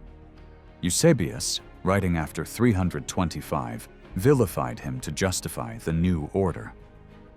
So rather than seeing usurpation as a black and white concept, we should understand it as a matter of perspective and outcome. Those who lost civil wars were branded tyrants. To erase them from memory, emperors used a mix of tactics, destroying statues, removing names from monuments, and rewriting history. The goal was simple: make the defeated vanish from public memory, and with them, any claim to legitimacy. Yet emperors also borrowed from these very rivals when it suited them. They married into former dynasties and kept their supporters close to stabilize their own rule. This balancing act of destroying memory while quietly absorbing remnants of the past shaped both the material record and the way history was told. Another common imperial tactic was to avoid being seen as directly responsible for a rival's death. Constantine used this to his advantage. Maximian, his father-in-law, was forced to commit suicide. Maxentius, his main rival, drowned in the Tiber when a bridge trap backfired. Licinius's fate remained unclear, but Constantine could not entirely escape suspicion for his death. Even so, the message was clear. Legitimate emperors did not stain their hands, at least not openly. To deepen the image of villainy, propaganda often painted defeated rivals as immoral. Lust and corruption were favorite themes. Maximinus Daza and Maxentius were both accused of abusing women and indulging in sexual excess. In Rome, panegyrics denounced Maxentius as a murderous tyrant who preyed on senators' wives and hoarded wealth. Eusebius went further, claiming a Christian senator's wife chose death over dishonor, echoing the tragic tale of Lucretia. Maxentius was also accused of turning to black magic and persecuting Christians after initially showing them tolerance. These weren't just smear campaigns. They were used to justify why these rulers had been illegitimate. By acting immorally, they proved they were never worthy of the throne. In some cases, silence became the strongest form of condemnation. Through damnatio memoriae, a person's name and image were erased from public view. Maximian suffered this fate in Gaul, and because he was often shown alongside Diocletian, both their images were taken down. Something Lactantius noted with some irony. The same erasure was applied to Maxentius and Licinius in the territories they once ruled. Inscriptions were defaced, statues destroyed. At Rome, the Arch of Constantine proudly commemorated his victory over the tyrant and his entire faction. It even celebrated Constantine's 10th year as ruler, backdated to 306, completely ignoring the years Maxentius had governed. In this carefully crafted version of history, the age of Constantine had no rival, and those who opposed him were not just defeated, they were erased. After defeating Maxentius in 312, Constantine didn't destroy the physical legacy of his rival. Instead, he claimed it. Rather than tear down the grand monuments Maxentius had built in Rome, Constantine repurposed them as symbols of his own rule. This wasn't just a matter of convenience. Maxentius had carefully crafted an imperial identity rooted in Rome's ancient traditions, connecting his rule to the Republic and its revered heroes and gods. Constantine, with characteristic precision, turned that narrative to his advantage. He aligned himself with the Roman Senate, previously Maxentius's ally, forcing them to officially recognize his authority and endorse his version of recent history. The most powerful symbol of this narrative shift was the Arch of Constantine, dedicated in 315 to mark the 10th anniversary of his reign, backdated to 306. The arch doesn't mention Maxentius by name, but it vividly tells the story of Constantine's campaign. The march from Milan, the siege of Verona, the battle at the Milvian Bridge, and the triumphant arrival in Rome. These episodes weren't presented as moments in a civil war, but as a righteous liberation of Italy from tyranny. According to the inscription, Constantine had, with divine guidance and righteous arms, defeated not just a usurper, but his entire faction. The Senate and people of Rome were said to have dedicated the arch in gratitude to their liberator. Beyond the message of divine and senatorial approval, the arch also reflected Constantine's efforts to connect himself with Rome's imperial past. Traditional scenes of victory, barbarian prisoners, and heroic emperors filled the structure. Much of the sculptural decoration was actually reused from earlier monuments, a practice known as spolia. Some say this recycling happened because Rome no longer had skilled artists and craftsmen due to its reduced political significance. Others argue it was a calculated move by Constantine, claiming continuity with the Golden Age emperors.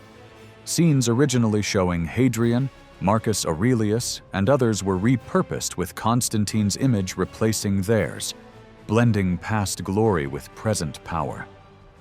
Senatorial cooperation was also key in erasing Maxentius's legacy. His grand architectural projects weren't destroyed, but were rededicated by the Senate to Constantine, now styled Flavius. Constantine didn't stop there. He personally renovated and improved these structures. Just days after seizing control of Rome, he dismantled the Praetorian Guard, long viewed with suspicion by previous emperors. Their elite cavalry, the equites singularis, were left without a base, as their camp on the Caelian Hill was demolished. In its place, near the residences of his wife Fausta and his mother Helena, Constantine began construction on his first Christian basilica, later known as the Basilica Constantiniana, which was officially dedicated on November 9, 318. In all this, Constantine's message was clear. He was not merely the victor in a civil war. He was Rome's rightful ruler, chosen by divine favor, backed by the Senate, and heir to a noble imperial tradition.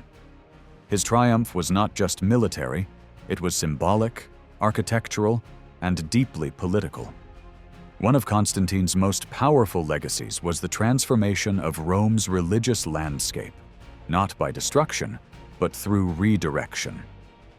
Instead of demolishing pagan temples or tearing down monuments of defeated rivals, Constantine built over them, reclaimed them, or simply left them in place while establishing his own architectural and spiritual narrative elsewhere. Among his earliest and most important Christian contributions was the foundation of what would become the Church of St. John Lateran. Built near the Lateran Palace, once the residence of his wife Fausta, this church became the seat of the bishops of Rome and the symbolic center of Western Christianity. Constantine's involvement with Christian architecture extended across several sites. The Basilica Apostolorum on the Via Appia and another basilica along the Via Labicana, built over the former burial grounds of the imperial cavalry, were likely commissioned by him. These structures weren't simply religious donations, they were political acts, signaling Constantine's belief that his reign was protected by divine power. He used former imperial residences, like Fausta's palace, for ecclesiastical purposes, even hosting a council of bishops there as early as 313. Other churches, such as the one dedicated to St. Lawrence and later favored by Roman Christian elites, also came to be associated with Constantine, even receiving estates in the eastern provinces. But the most monumental of his Christian constructions was the Grand Basilica on the Vatican Hill, built over the shrine of St. Peter. This massive cross-shaped church was adorned with inscriptions proclaiming Constantine's piety and power. At its heart stood a great golden cross, said to have been dedicated by Constantine and his mother Helena. These buildings weren't placed randomly. They were often located on imperial lands, like Helena's Laurentum estate, or strategically placed to erase the memory of opponents like Maxentius. Despite this Christian expansion, Constantine didn't attempt to wipe out traditional Roman religion from the city center. Most Christian sites remained on the outskirts of Rome, near cemeteries, and the catacombs where martyr worship had already taken root. It's likely that both Constantine and the clergy preferred not to provoke tension by interfering with long-standing pagan sites within the city itself. In 330, Constantine took this vision of a Christian imperial future even further by dedicating a new capital, Constantinople. Though some thought he wanted to create a new Rome, the real motivation was likely personal legacy, to build a city that reflected his greatness and vision. He had considered other locations, like Sardica and even ancient Troy, but ultimately chose Byzantium, a Greek city on the Bosporus and former residence of his rival Licinius. As he had done in Rome with Maxentius, Constantine sought to overwrite Licinius's memory through stone and space. One of Constantine's first symbolic acts was to walk the planned circuit of the new city walls, which would enclose an area 4 times larger than Old Byzantium. At the city's core, he laid out the Mese, the main east-west street, intersected by the Cardo Maximus running north-south. At their meeting point stood a 4-arched tetrapylon and the Million, a marker from which all distances in the empire would now be measured, just as they were in Rome. The redesigned heart of the city featured a new Augustion Square, named after Helena, a grand basilica with a library and law court, the renovated baths of Zeuxippos, and a massive hippodrome. This racetrack was linked to the imperial palace via a royal viewing box, allowing emperors to watch races and assert their presence. To underscore imperial prestige and avoid direct confrontation with traditional beliefs, Constantine included temples to the relatively neutral deities Fortune and Sibyl. To the north lay the Strategeon, an open space where the army could train and gather to receive commands from the emperor. Constantine's projects in both Rome and Constantinople showed that he wasn't just building structures, he was crafting a new religious and political identity for the Roman Empire, where imperial power and Christian faith would walk hand in hand. West of the ceremonial center, but still east of the city's milestone, lay one of the most striking features of Constantine's new capital, the Forum of Constantine. Unlike the rectangular forums typical of Rome, this one was circular and partially enclosed by colonnades. At its heart stood a towering porphyry column topped with a massive statue of Constantine himself, gazing over the city. This symbolic figure looked directly down upon a new Senate house located on the forum's north side, designed for a new class of Eastern senators. These senators were given the title clari, meaning distinguished, in contrast to Rome's more elite clarissimi, or very distinguished, class. The placement of their meeting hall beneath the emperor's gaze made it clear. This new Senate was to be honored, but would remain subordinate and advisory in function. Constantinople's streets, decorated with Hellenistic-style colonnades, and its public spaces like the baths and hippodrome, were filled with ancient relics gathered from across the empire. Among these was the Serpent Column from Delphi, commemorating the Greek victory over Persia in 479 BCE. While some may have criticized this as looting, others saw it as an opportunity to display imperial greatness. Constantine even planned to erect an obelisk from Egypt, though it was ultimately placed in Rome by his son Constantius II. Much has been debated about whether Constantinople was envisioned as a Christian city. Evidence suggests that Constantine did not enforce a strictly Christian identity. Pagan philosophers and intellectuals like Sopatros from Apamea, Nicagoras from Athens, and the historian Praxagoras sought favor at Constantine's court, undeterred by the emperor's Christian allegiance. If Constantine had wanted a city defined by faith, he could have named it Christopolis. But instead, his vision was shaped by the example of Rome itself. Constantinople mirrored Rome not because it was meant to replace it, but because Rome served as the ideal model for imperial grandeur. The city included its own capital at a key crossroads, where the main road, the Macy, split into two directions. It also featured iconic Roman symbols, like the she-wolf suckling Romulus and Remus, and the legendary Palladium of Athena, believed to have come from Troy. Like Rome, Constantinople had Christian churches, such as the Church of Holy Peace, but these were built on the outskirts, where land was more accessible. Constantine's focus after 324 was on securing power in the east. Many powerful groups in the Eastern Empire had served Licinius for over a decade, so Constantine emphasized clemency and reconciliation. He toured key cities like Nicomedia and Antioch, and, just as he had done in Rome, appointed supporters of the old regime to high office, including the consulship. Creating a new Senate in Constantinople offered ambitious men a clear path to imperial favor, helping him stabilize his eastern base. Despite later rumors, Constantine's dedication to his new city wasn't born of a break with Rome. While 326 was a dark year, marked by the execution of his son Crispus and the mysterious death of his wife Fausta, there is no firm evidence that Constantine abandoned Rome out of spite for its senatorial class. In fact, he continued to invest heavily in the city's development, following the examples set by the Tetrarchs and Maxentius.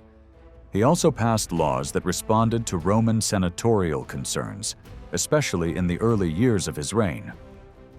The new cleri senators of Constantinople posed no serious threat to the prestige of Rome's clarissimi. Only under his son Constantius II would Constantinople begin to emerge not just as a symbolic rival, but as a genuine alternative to Rome itself.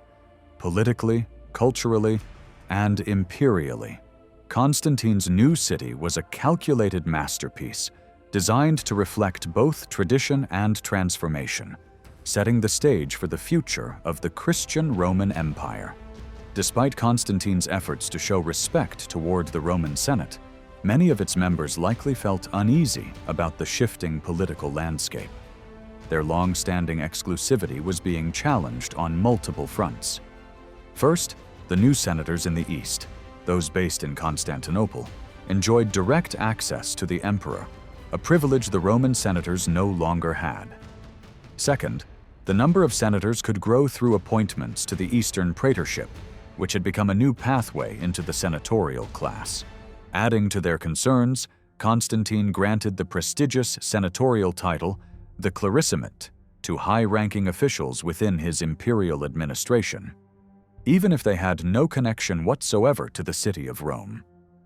While Constantine saw this as a way to elevate both administrators and the senatorial order itself, in practice, it diluted the unique status that Roman senators once held. However, awarding senatorial rank to imperial courtiers did not bridge the growing divide between the Roman Senate and the imperial court, which was increasingly based in the east. Once Constantine settled permanently in cities like Constantinople or Antioch, the Roman Senate became disconnected from the true center of power. Over time, it developed its own political and social identity, distinct from the emperor's court, marking a gradual but significant shift in the structure of the Roman Empire. In a powerful letter to the Persian king Shapur II, written sometime after 325, Constantine boldly declared that with the support of his divine ally, the Christian God, He had lifted the entire world, step by step, starting from the western shores of the ocean. His message was clear. His expansion was divinely guided and not yet complete. This wasn't just political rhetoric. It was Constantine's unique fusion of faith and empire. From his rise in Britain in 306 to seizing control of the West in 312, and finally conquering the East after Licinius' defeat in 325, Constantine painted his career as a divine mission. Like emperors before him, he claimed that victory came through the favor of the gods. But for Constantine, the Christian God wasn't just a personal belief. It became a justification for military action. He had accused Licinius of persecuting Christians, using that as a reason to wage war. The same pattern emerged in 337 as Constantine prepared to launch a campaign against Persia, again claiming it was to protect Christians living there. Though ancient sources disagreed on who truly started the conflict, both the Christian bishop Eusebius and the neutral historian Ammianus agreed. Constantine had stirred the fires of war in the East. Religion, in his hands, became a powerful tool for imperial expansion. Yet this use of religion doesn't necessarily question his sincerity. Constantine truly believed his reign aligned with divine will. He didn't see himself as split between emperor and Christian. He embodied both, but on his own terms. As the first Roman ruler to adopt the Christian God as his patron, he had the freedom to define what that meant. Still, for clarity, we can view Constantine the emperor separately from Constantine the religious reformer. His interactions with bishops, church councils, and laws tied directly to Christianity can be seen as distinct from his broader political strategies. One historian summed up his reign by saying, "He passed many laws, some fair and balanced, others unnecessary, and a few quite harsh."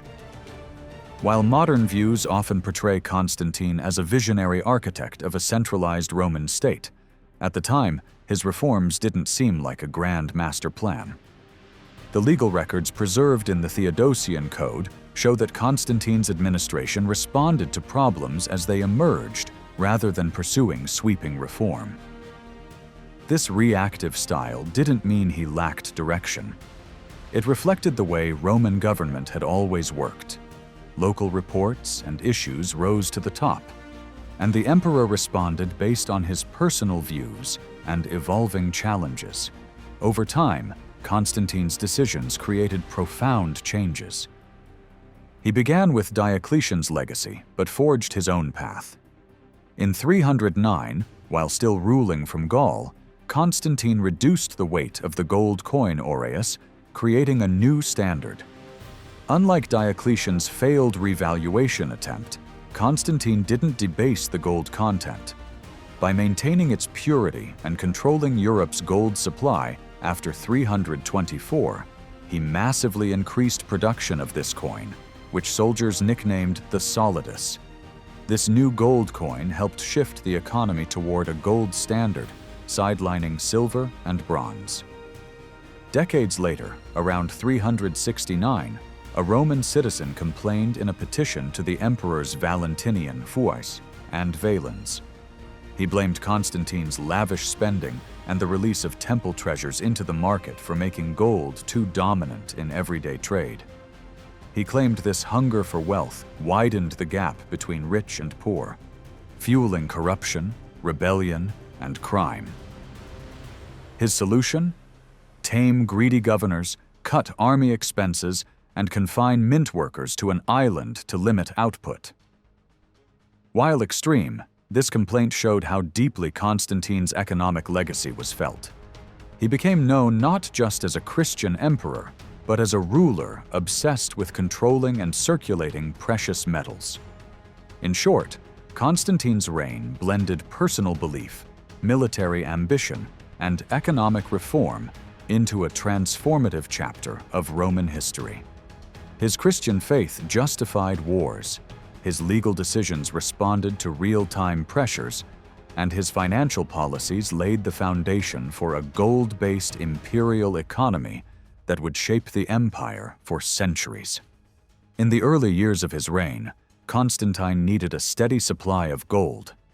Around the year 314, he introduced a new tax called the chrysargeron, a sales tax on gold and silver that applied to urban merchants, including prostitutes, who were already subject to local taxes. Naturally, many groups rushed to claim they were exempt. By 320, Constantine publicly announced at a gathering of soldiers and veterans that some were indeed free from this tax, and by 326, shipmasters had also been granted exemptions. While some of these exemptions followed old traditions, they also served a public relations purpose, allowing the emperor to showcase his generosity. But as more groups were excused from paying, the tax base shrank, weakening overall revenue. To make up for this, Constantine turned to more traditional sources of income. Cities were expected to present the emperor with crown gold as a gift on his accession and anniversaries, while senators had to contribute a gold offering and pay land taxes in gold. The Roman economy heavily depended on productive farming, and keeping lands cultivated was essential for tax collection. However, it's unclear how concerned Constantine truly was about abandoned or uncultivated land, what the Romans called agri deserti. After defeating Licinius and taking the east, Constantine declared that military veterans would be given these unused lands, free from taxation forever, and that their startup costs as farmers would be covered. This was more a reward for loyal service than a policy for increasing state revenue. In fact, most laws on agri deserti in later codes focused on imperial or long-term lease land rather than private holdings. These laws were responses to complaints from landlords, not part of a sweeping reform. Archaeological evidence shows that while some regions did struggle, especially where wars or crises had taken a toll, others remained prosperous. So, despite the attention given to uncultivated land, it wasn't a top priority for Constantine. What Constantine may have recognized, however, was how regular tax assessments, called indictions, affected tenant farming. Large estates were often worked by colony, tenant farmers who were registered at local tax offices. This gave them a fiscal identity and allowed the state to track and tax the land. But the relationship between landowners and tenants was complex. Short-term tenants often overworked the land, reducing its long-term value. And when there were more fields than farmers, landowners competed fiercely to attract workers, sometimes even hiding runaway tenants to work their estates, despite the legal risk.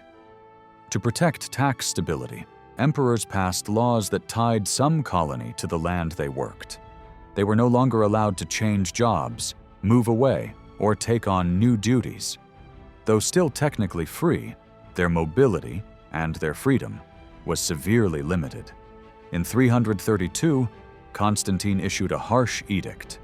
If colony tried to flee their assigned estates, they were to be captured, bound in iron chains, and forced to continue their work, essentially treated like slaves, even though they were legally free. This created a legal contradiction. These people were not slaves, but they were bound and punished as if they were. Later laws would try to clarify the distinction, but the damage was done. Constantine had crafted a paradox: free men fulfilling duties while being treated like property. His use of dramatic language and legal force revealed not only a desire for control, but also a readiness to undermine civil rights when it suited the needs of empire. In this part of Constantine's story, we see both the golden image of imperial generosity and the iron grip of economic necessity. Taxes, land policies, and legal reforms were not driven by ideology alone, but by the urgent need to hold together a vast, complex empire with gold, labor, and law. One of the lasting effects of the Tetrarchy was the transformation of the Roman administration under Diocletian. He had elevated the role of praetorian prefects, making them powerful figures with military, judicial, and financial authority. These prefects stood at the top of a strict three-tier hierarchy, followed by their deputies, the vicarii, and then over 100 provincial governors known as iudices. Constantine kept this administrative structure intact, but used it as a foundation to build even more layers within the imperial bureaucracy. Soon after his victory in 312, Constantine introduced a new position, Magister Officiorum, or Master of the Offices. This official oversaw the three traditional secretariats: records, memoria, correspondence, epistulae, and petitions, libelli.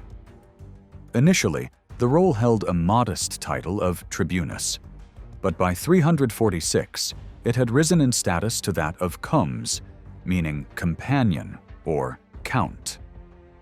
This elevation reflected not only internal bureaucratic ambition, but also the fact that overseeing the secretariats gave the master access to nearly every corner of imperial policy. Early examples show these officials already playing key roles. In 320, one master corresponded with the prefect of Rome about a lightning strike on an amphitheater. In 323, another consulted Constantine on how to handle slaves held as collateral for unpaid taxes.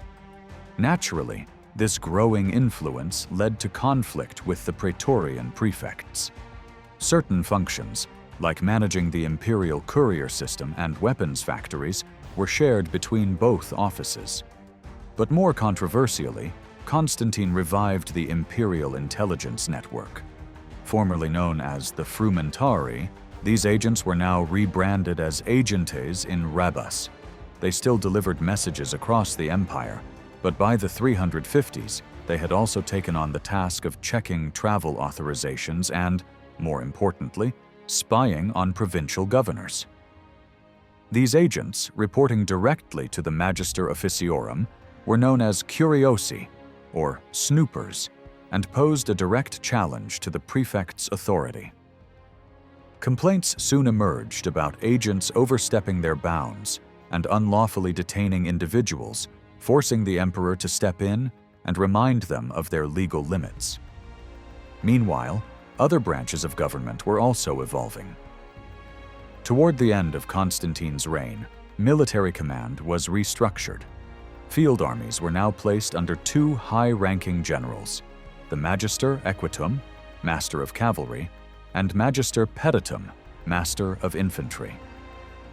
This move removed military oversight from the praetorian prefects entirely and spread command across multiple leaders to prevent any single general from gaining too much power and threatening the emperor. In finance, further changes came before the mid-4th century, likely under Constantine's son, Constantius II. The central treasury was reorganized with the creation of two key roles, counts or comits.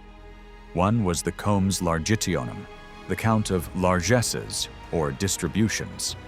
His responsibilities included managing customs taxes, overseeing coinage and mints, controlling mines, and even supervising textile workshops. Interestingly, while this official clearly handled vast revenue streams, the title emphasized generosity and handouts rather than tax collection, a typical rhetorical twist in Roman administrative language. The second financial officer was the comes rei privatae, supported by a rationalis, or finance manager. This role oversaw the revenues from imperial estates, which helped fund the emperor's household. This position inherited duties from the earlier a rationibus office, but no clear records of its existence appear until the 340s.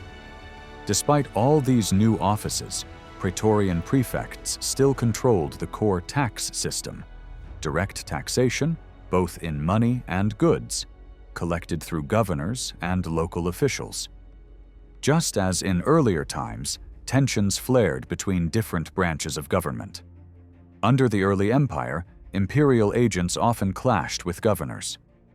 Now, agents of the res privata, private treasury, who reported to the comes re privatae were likely locked in similar disputes with governors loyal to the prefecture.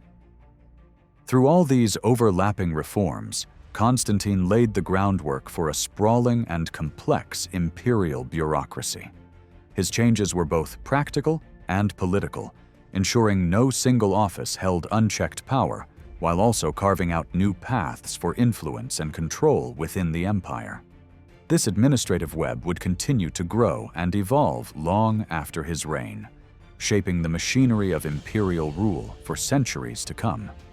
As Constantine's empire grew more complex, so did the internal workings of his administration. While the Magister Officiorum, the master of the offices, remained a central figure, his influence wasn't absolute. His power was partially limited by the rising importance of the notarii, a corps of civil service clerks and stenographers. These officials were now under the command of a new chief, the primicarius, who oversaw the precise recording of official acts and minutes.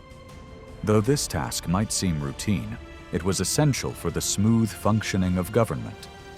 The notary also managed the issuing of official appointment letters, which sometimes allowed for quiet exchanges of honorary positions behind the scenes. However, they did not control actual appointments. Even closer to the emperor were the officers of the imperial bedchamber, the sacri cubiculi, led by the praepositus.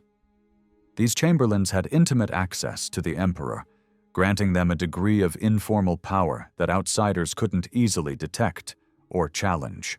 Still, despite these competing forces, the Magister Officiorum emerged as a powerful counterweight to the praetorian prefects in matters of civil governance.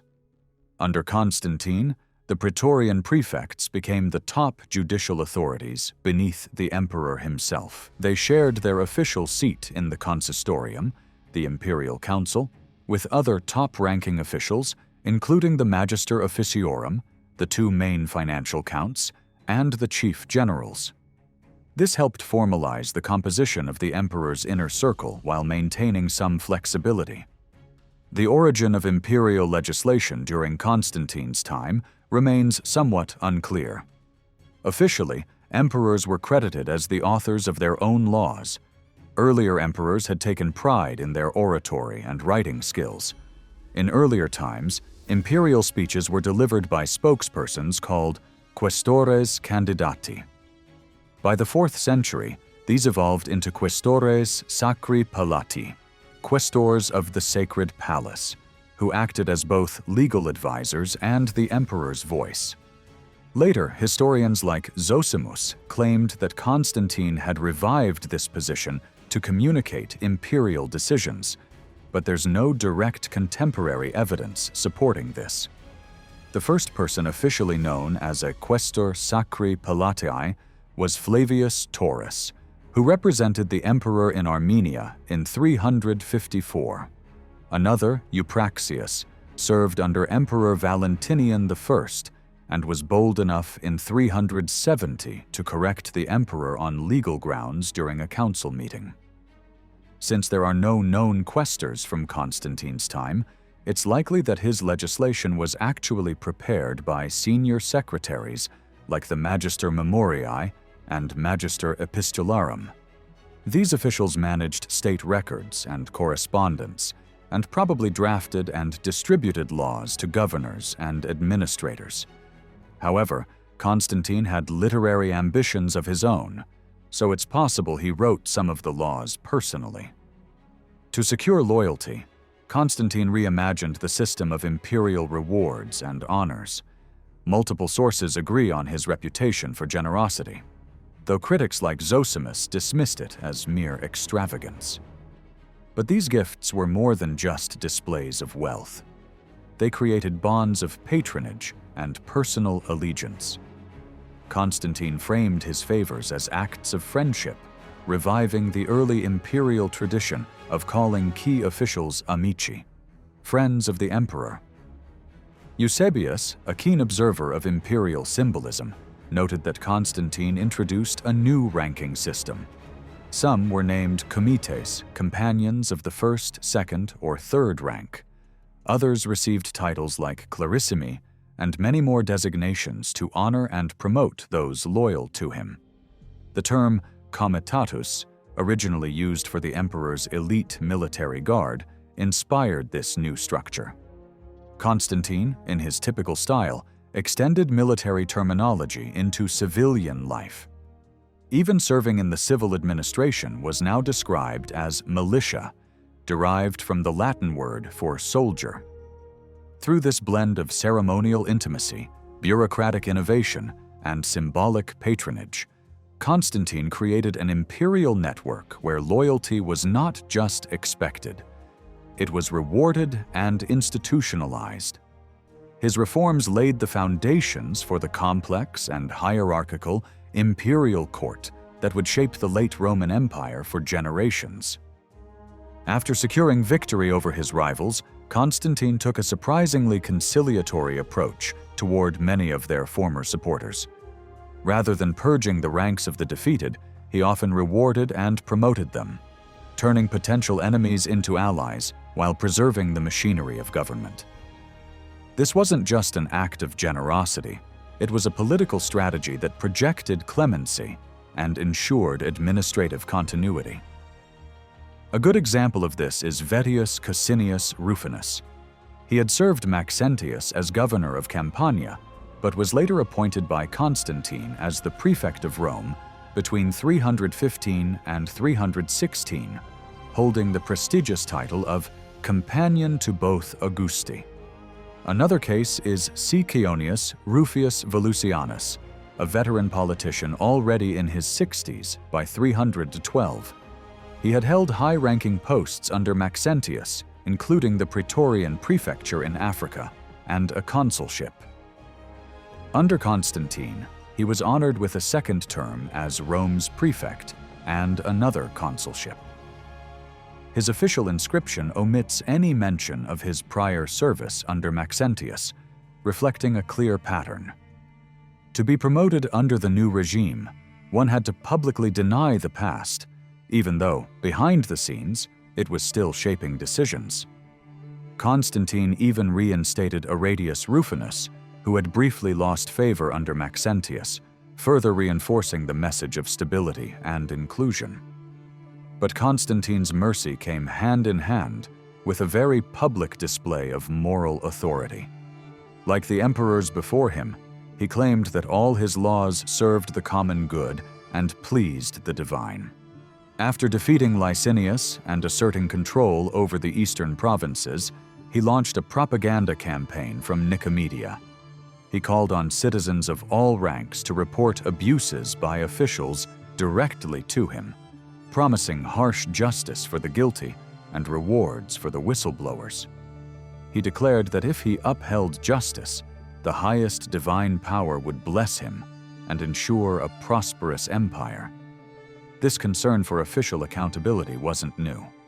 Earlier in his reign, Constantine had ruled that senators guilty of abuses like kidnapping or land seizures should be tried in the provinces where their crimes occurred, away from their influence. Over time, his tone grew sharper. He ordered governors to be freely accessible to citizens seeking justice and threatened severe punishment for officials who took bribes or manipulated the system. In a particularly intense proclamation, he declared, "Let the greedy hands of officials stop, yes, stop. If they don't, let them be cut off by the sword. Justice shall not be for sale. The judge's curtain, the governor's audience, and the council chamber must never be tainted by bribes." He even encouraged people to publicly cheer or protest their governors, with these acclamations and denunciations to be sent to him for review. Constantine was sending a message. He was watching, and he expected loyalty and integrity from those who served under him. It's unclear how much these threats changed real behavior, but the dramatic rhetoric had a purpose. Constantine believed that projecting power through language could shape reality. His obsession with rooting out corruption fit into a broader 4th-century trend where autocratic rule was justified through promises of justice for the people. he cast himself as the protector of the virtuous and the punisher of the wicked. When it came to criminal law, Constantine wasn't necessarily a legal innovator, but his language was striking. He used intense, often brutal imagery when speaking about criminals or corrupt officials. This fierce tone, especially in later laws, helped create a moral and religious aura around his rule. It also resonated with Christian writers like Lactantius, who used similar fiery language to condemn the persecutors of Christians. In Constantine's world, justice wasn't just about rules. It was about righteousness, order, and divine favor. Some of Constantine's laws might seem brutal to modern eyes, like the threat to cut off the hands of corrupt officials, but early Christians didn't appear troubled by the violence of his rule. On the contrary, many Christian bishops celebrated their newfound closeness to imperial power. Since emperors passed laws based on petitions and advice, Christians now had a rare chance to influence legislation. And while some laws were clearly shaped by Christian values, the bulk of Constantine's legal reforms stayed true to traditional Roman legal thinking and were mostly directed toward the Roman Senate. Many of Constantine's early laws dealt with property and inheritance, issues that deeply concerned Rome's senatorial elite.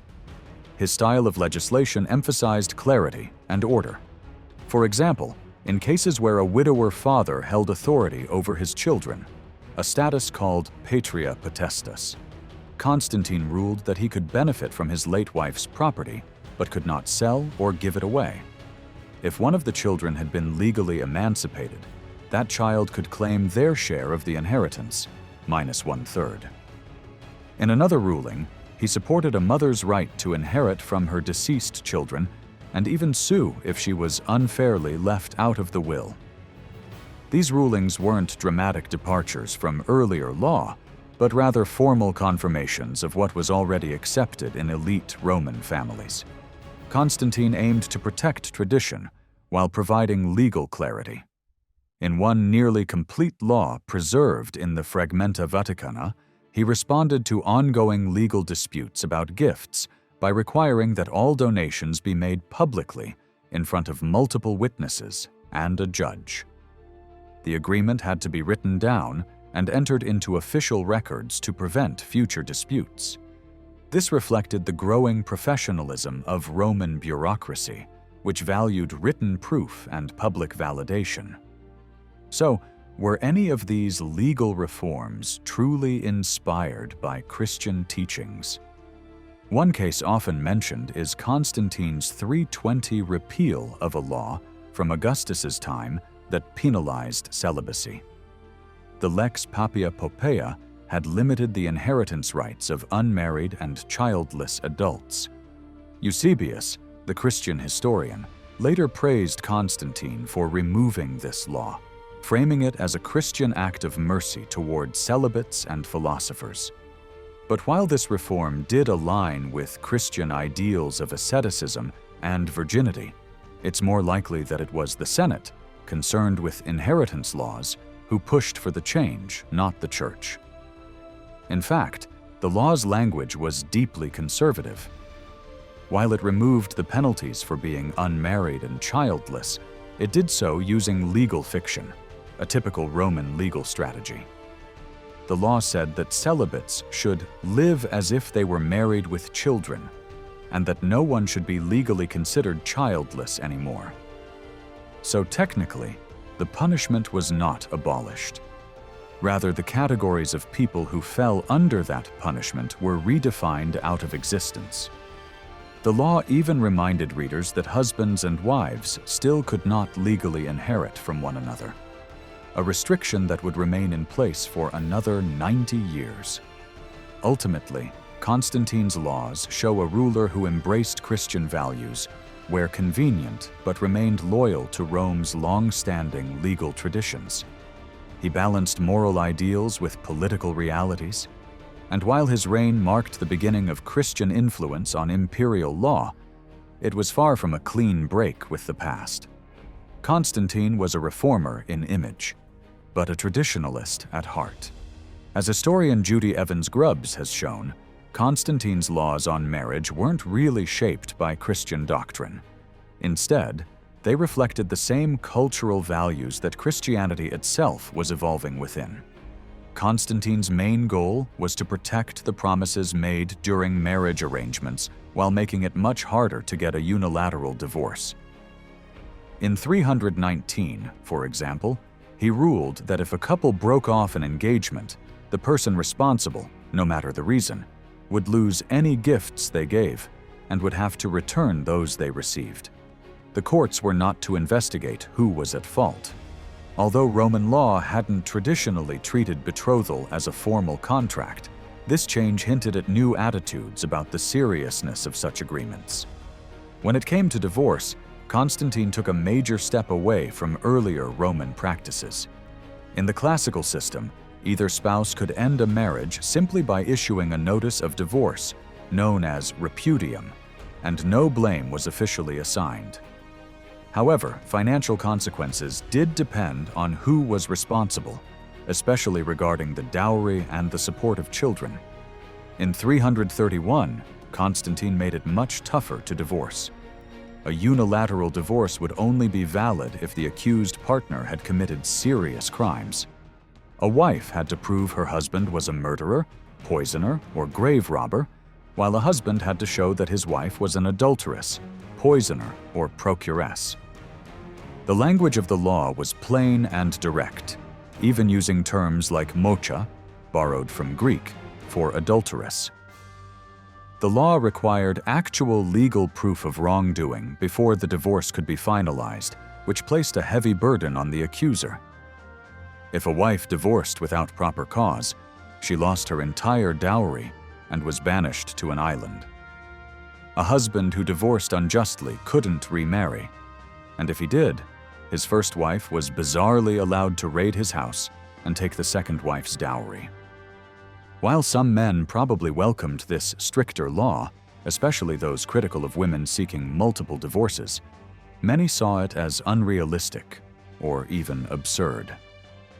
The law was addressed to Flavius Ablabius, the Praetorian prefect in the East, a prominent Christian who may have helped shape its content. Ablabius might also have been involved in another controversial proposal, allowing a bishop's testimony in court without supporting witnesses.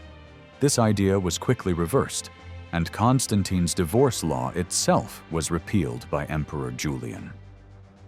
Later, writers even claimed that the repeal led to a wave of divorces initiated by women. Notably, the law didn't make it into the final version of the Justinianic Code. Despite such missteps, Constantine did embrace some more compassionate aspects of the Roman legal tradition.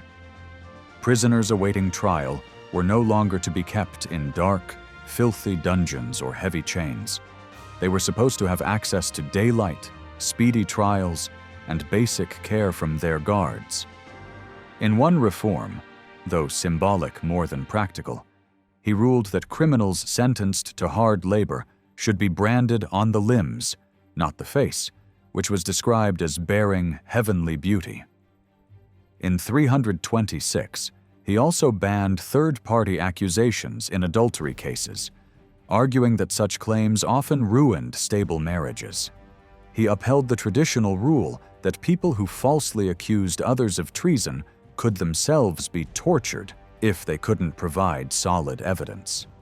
However, he also expanded the use of torture to elite social groups like local officials, suggesting that judges were more focused on getting confessions than following imperial orders. Constantine was not a legal revolutionary. Even when he changed things, like with the divorce law, it usually reflected broader shifts in society rather than bold new ideas. He was generous to allies, unpredictable at times, but always politically savvy. He reorganized the empire to serve his goals, dealt harshly with enemies, and maintained discipline with a firm hand. And as with the Senate and the army, he knew how to win support when needed. The real question was, would he treat Christians the same way? Would he continue balancing power and pragmatism? Or would he reshape the empire in their image?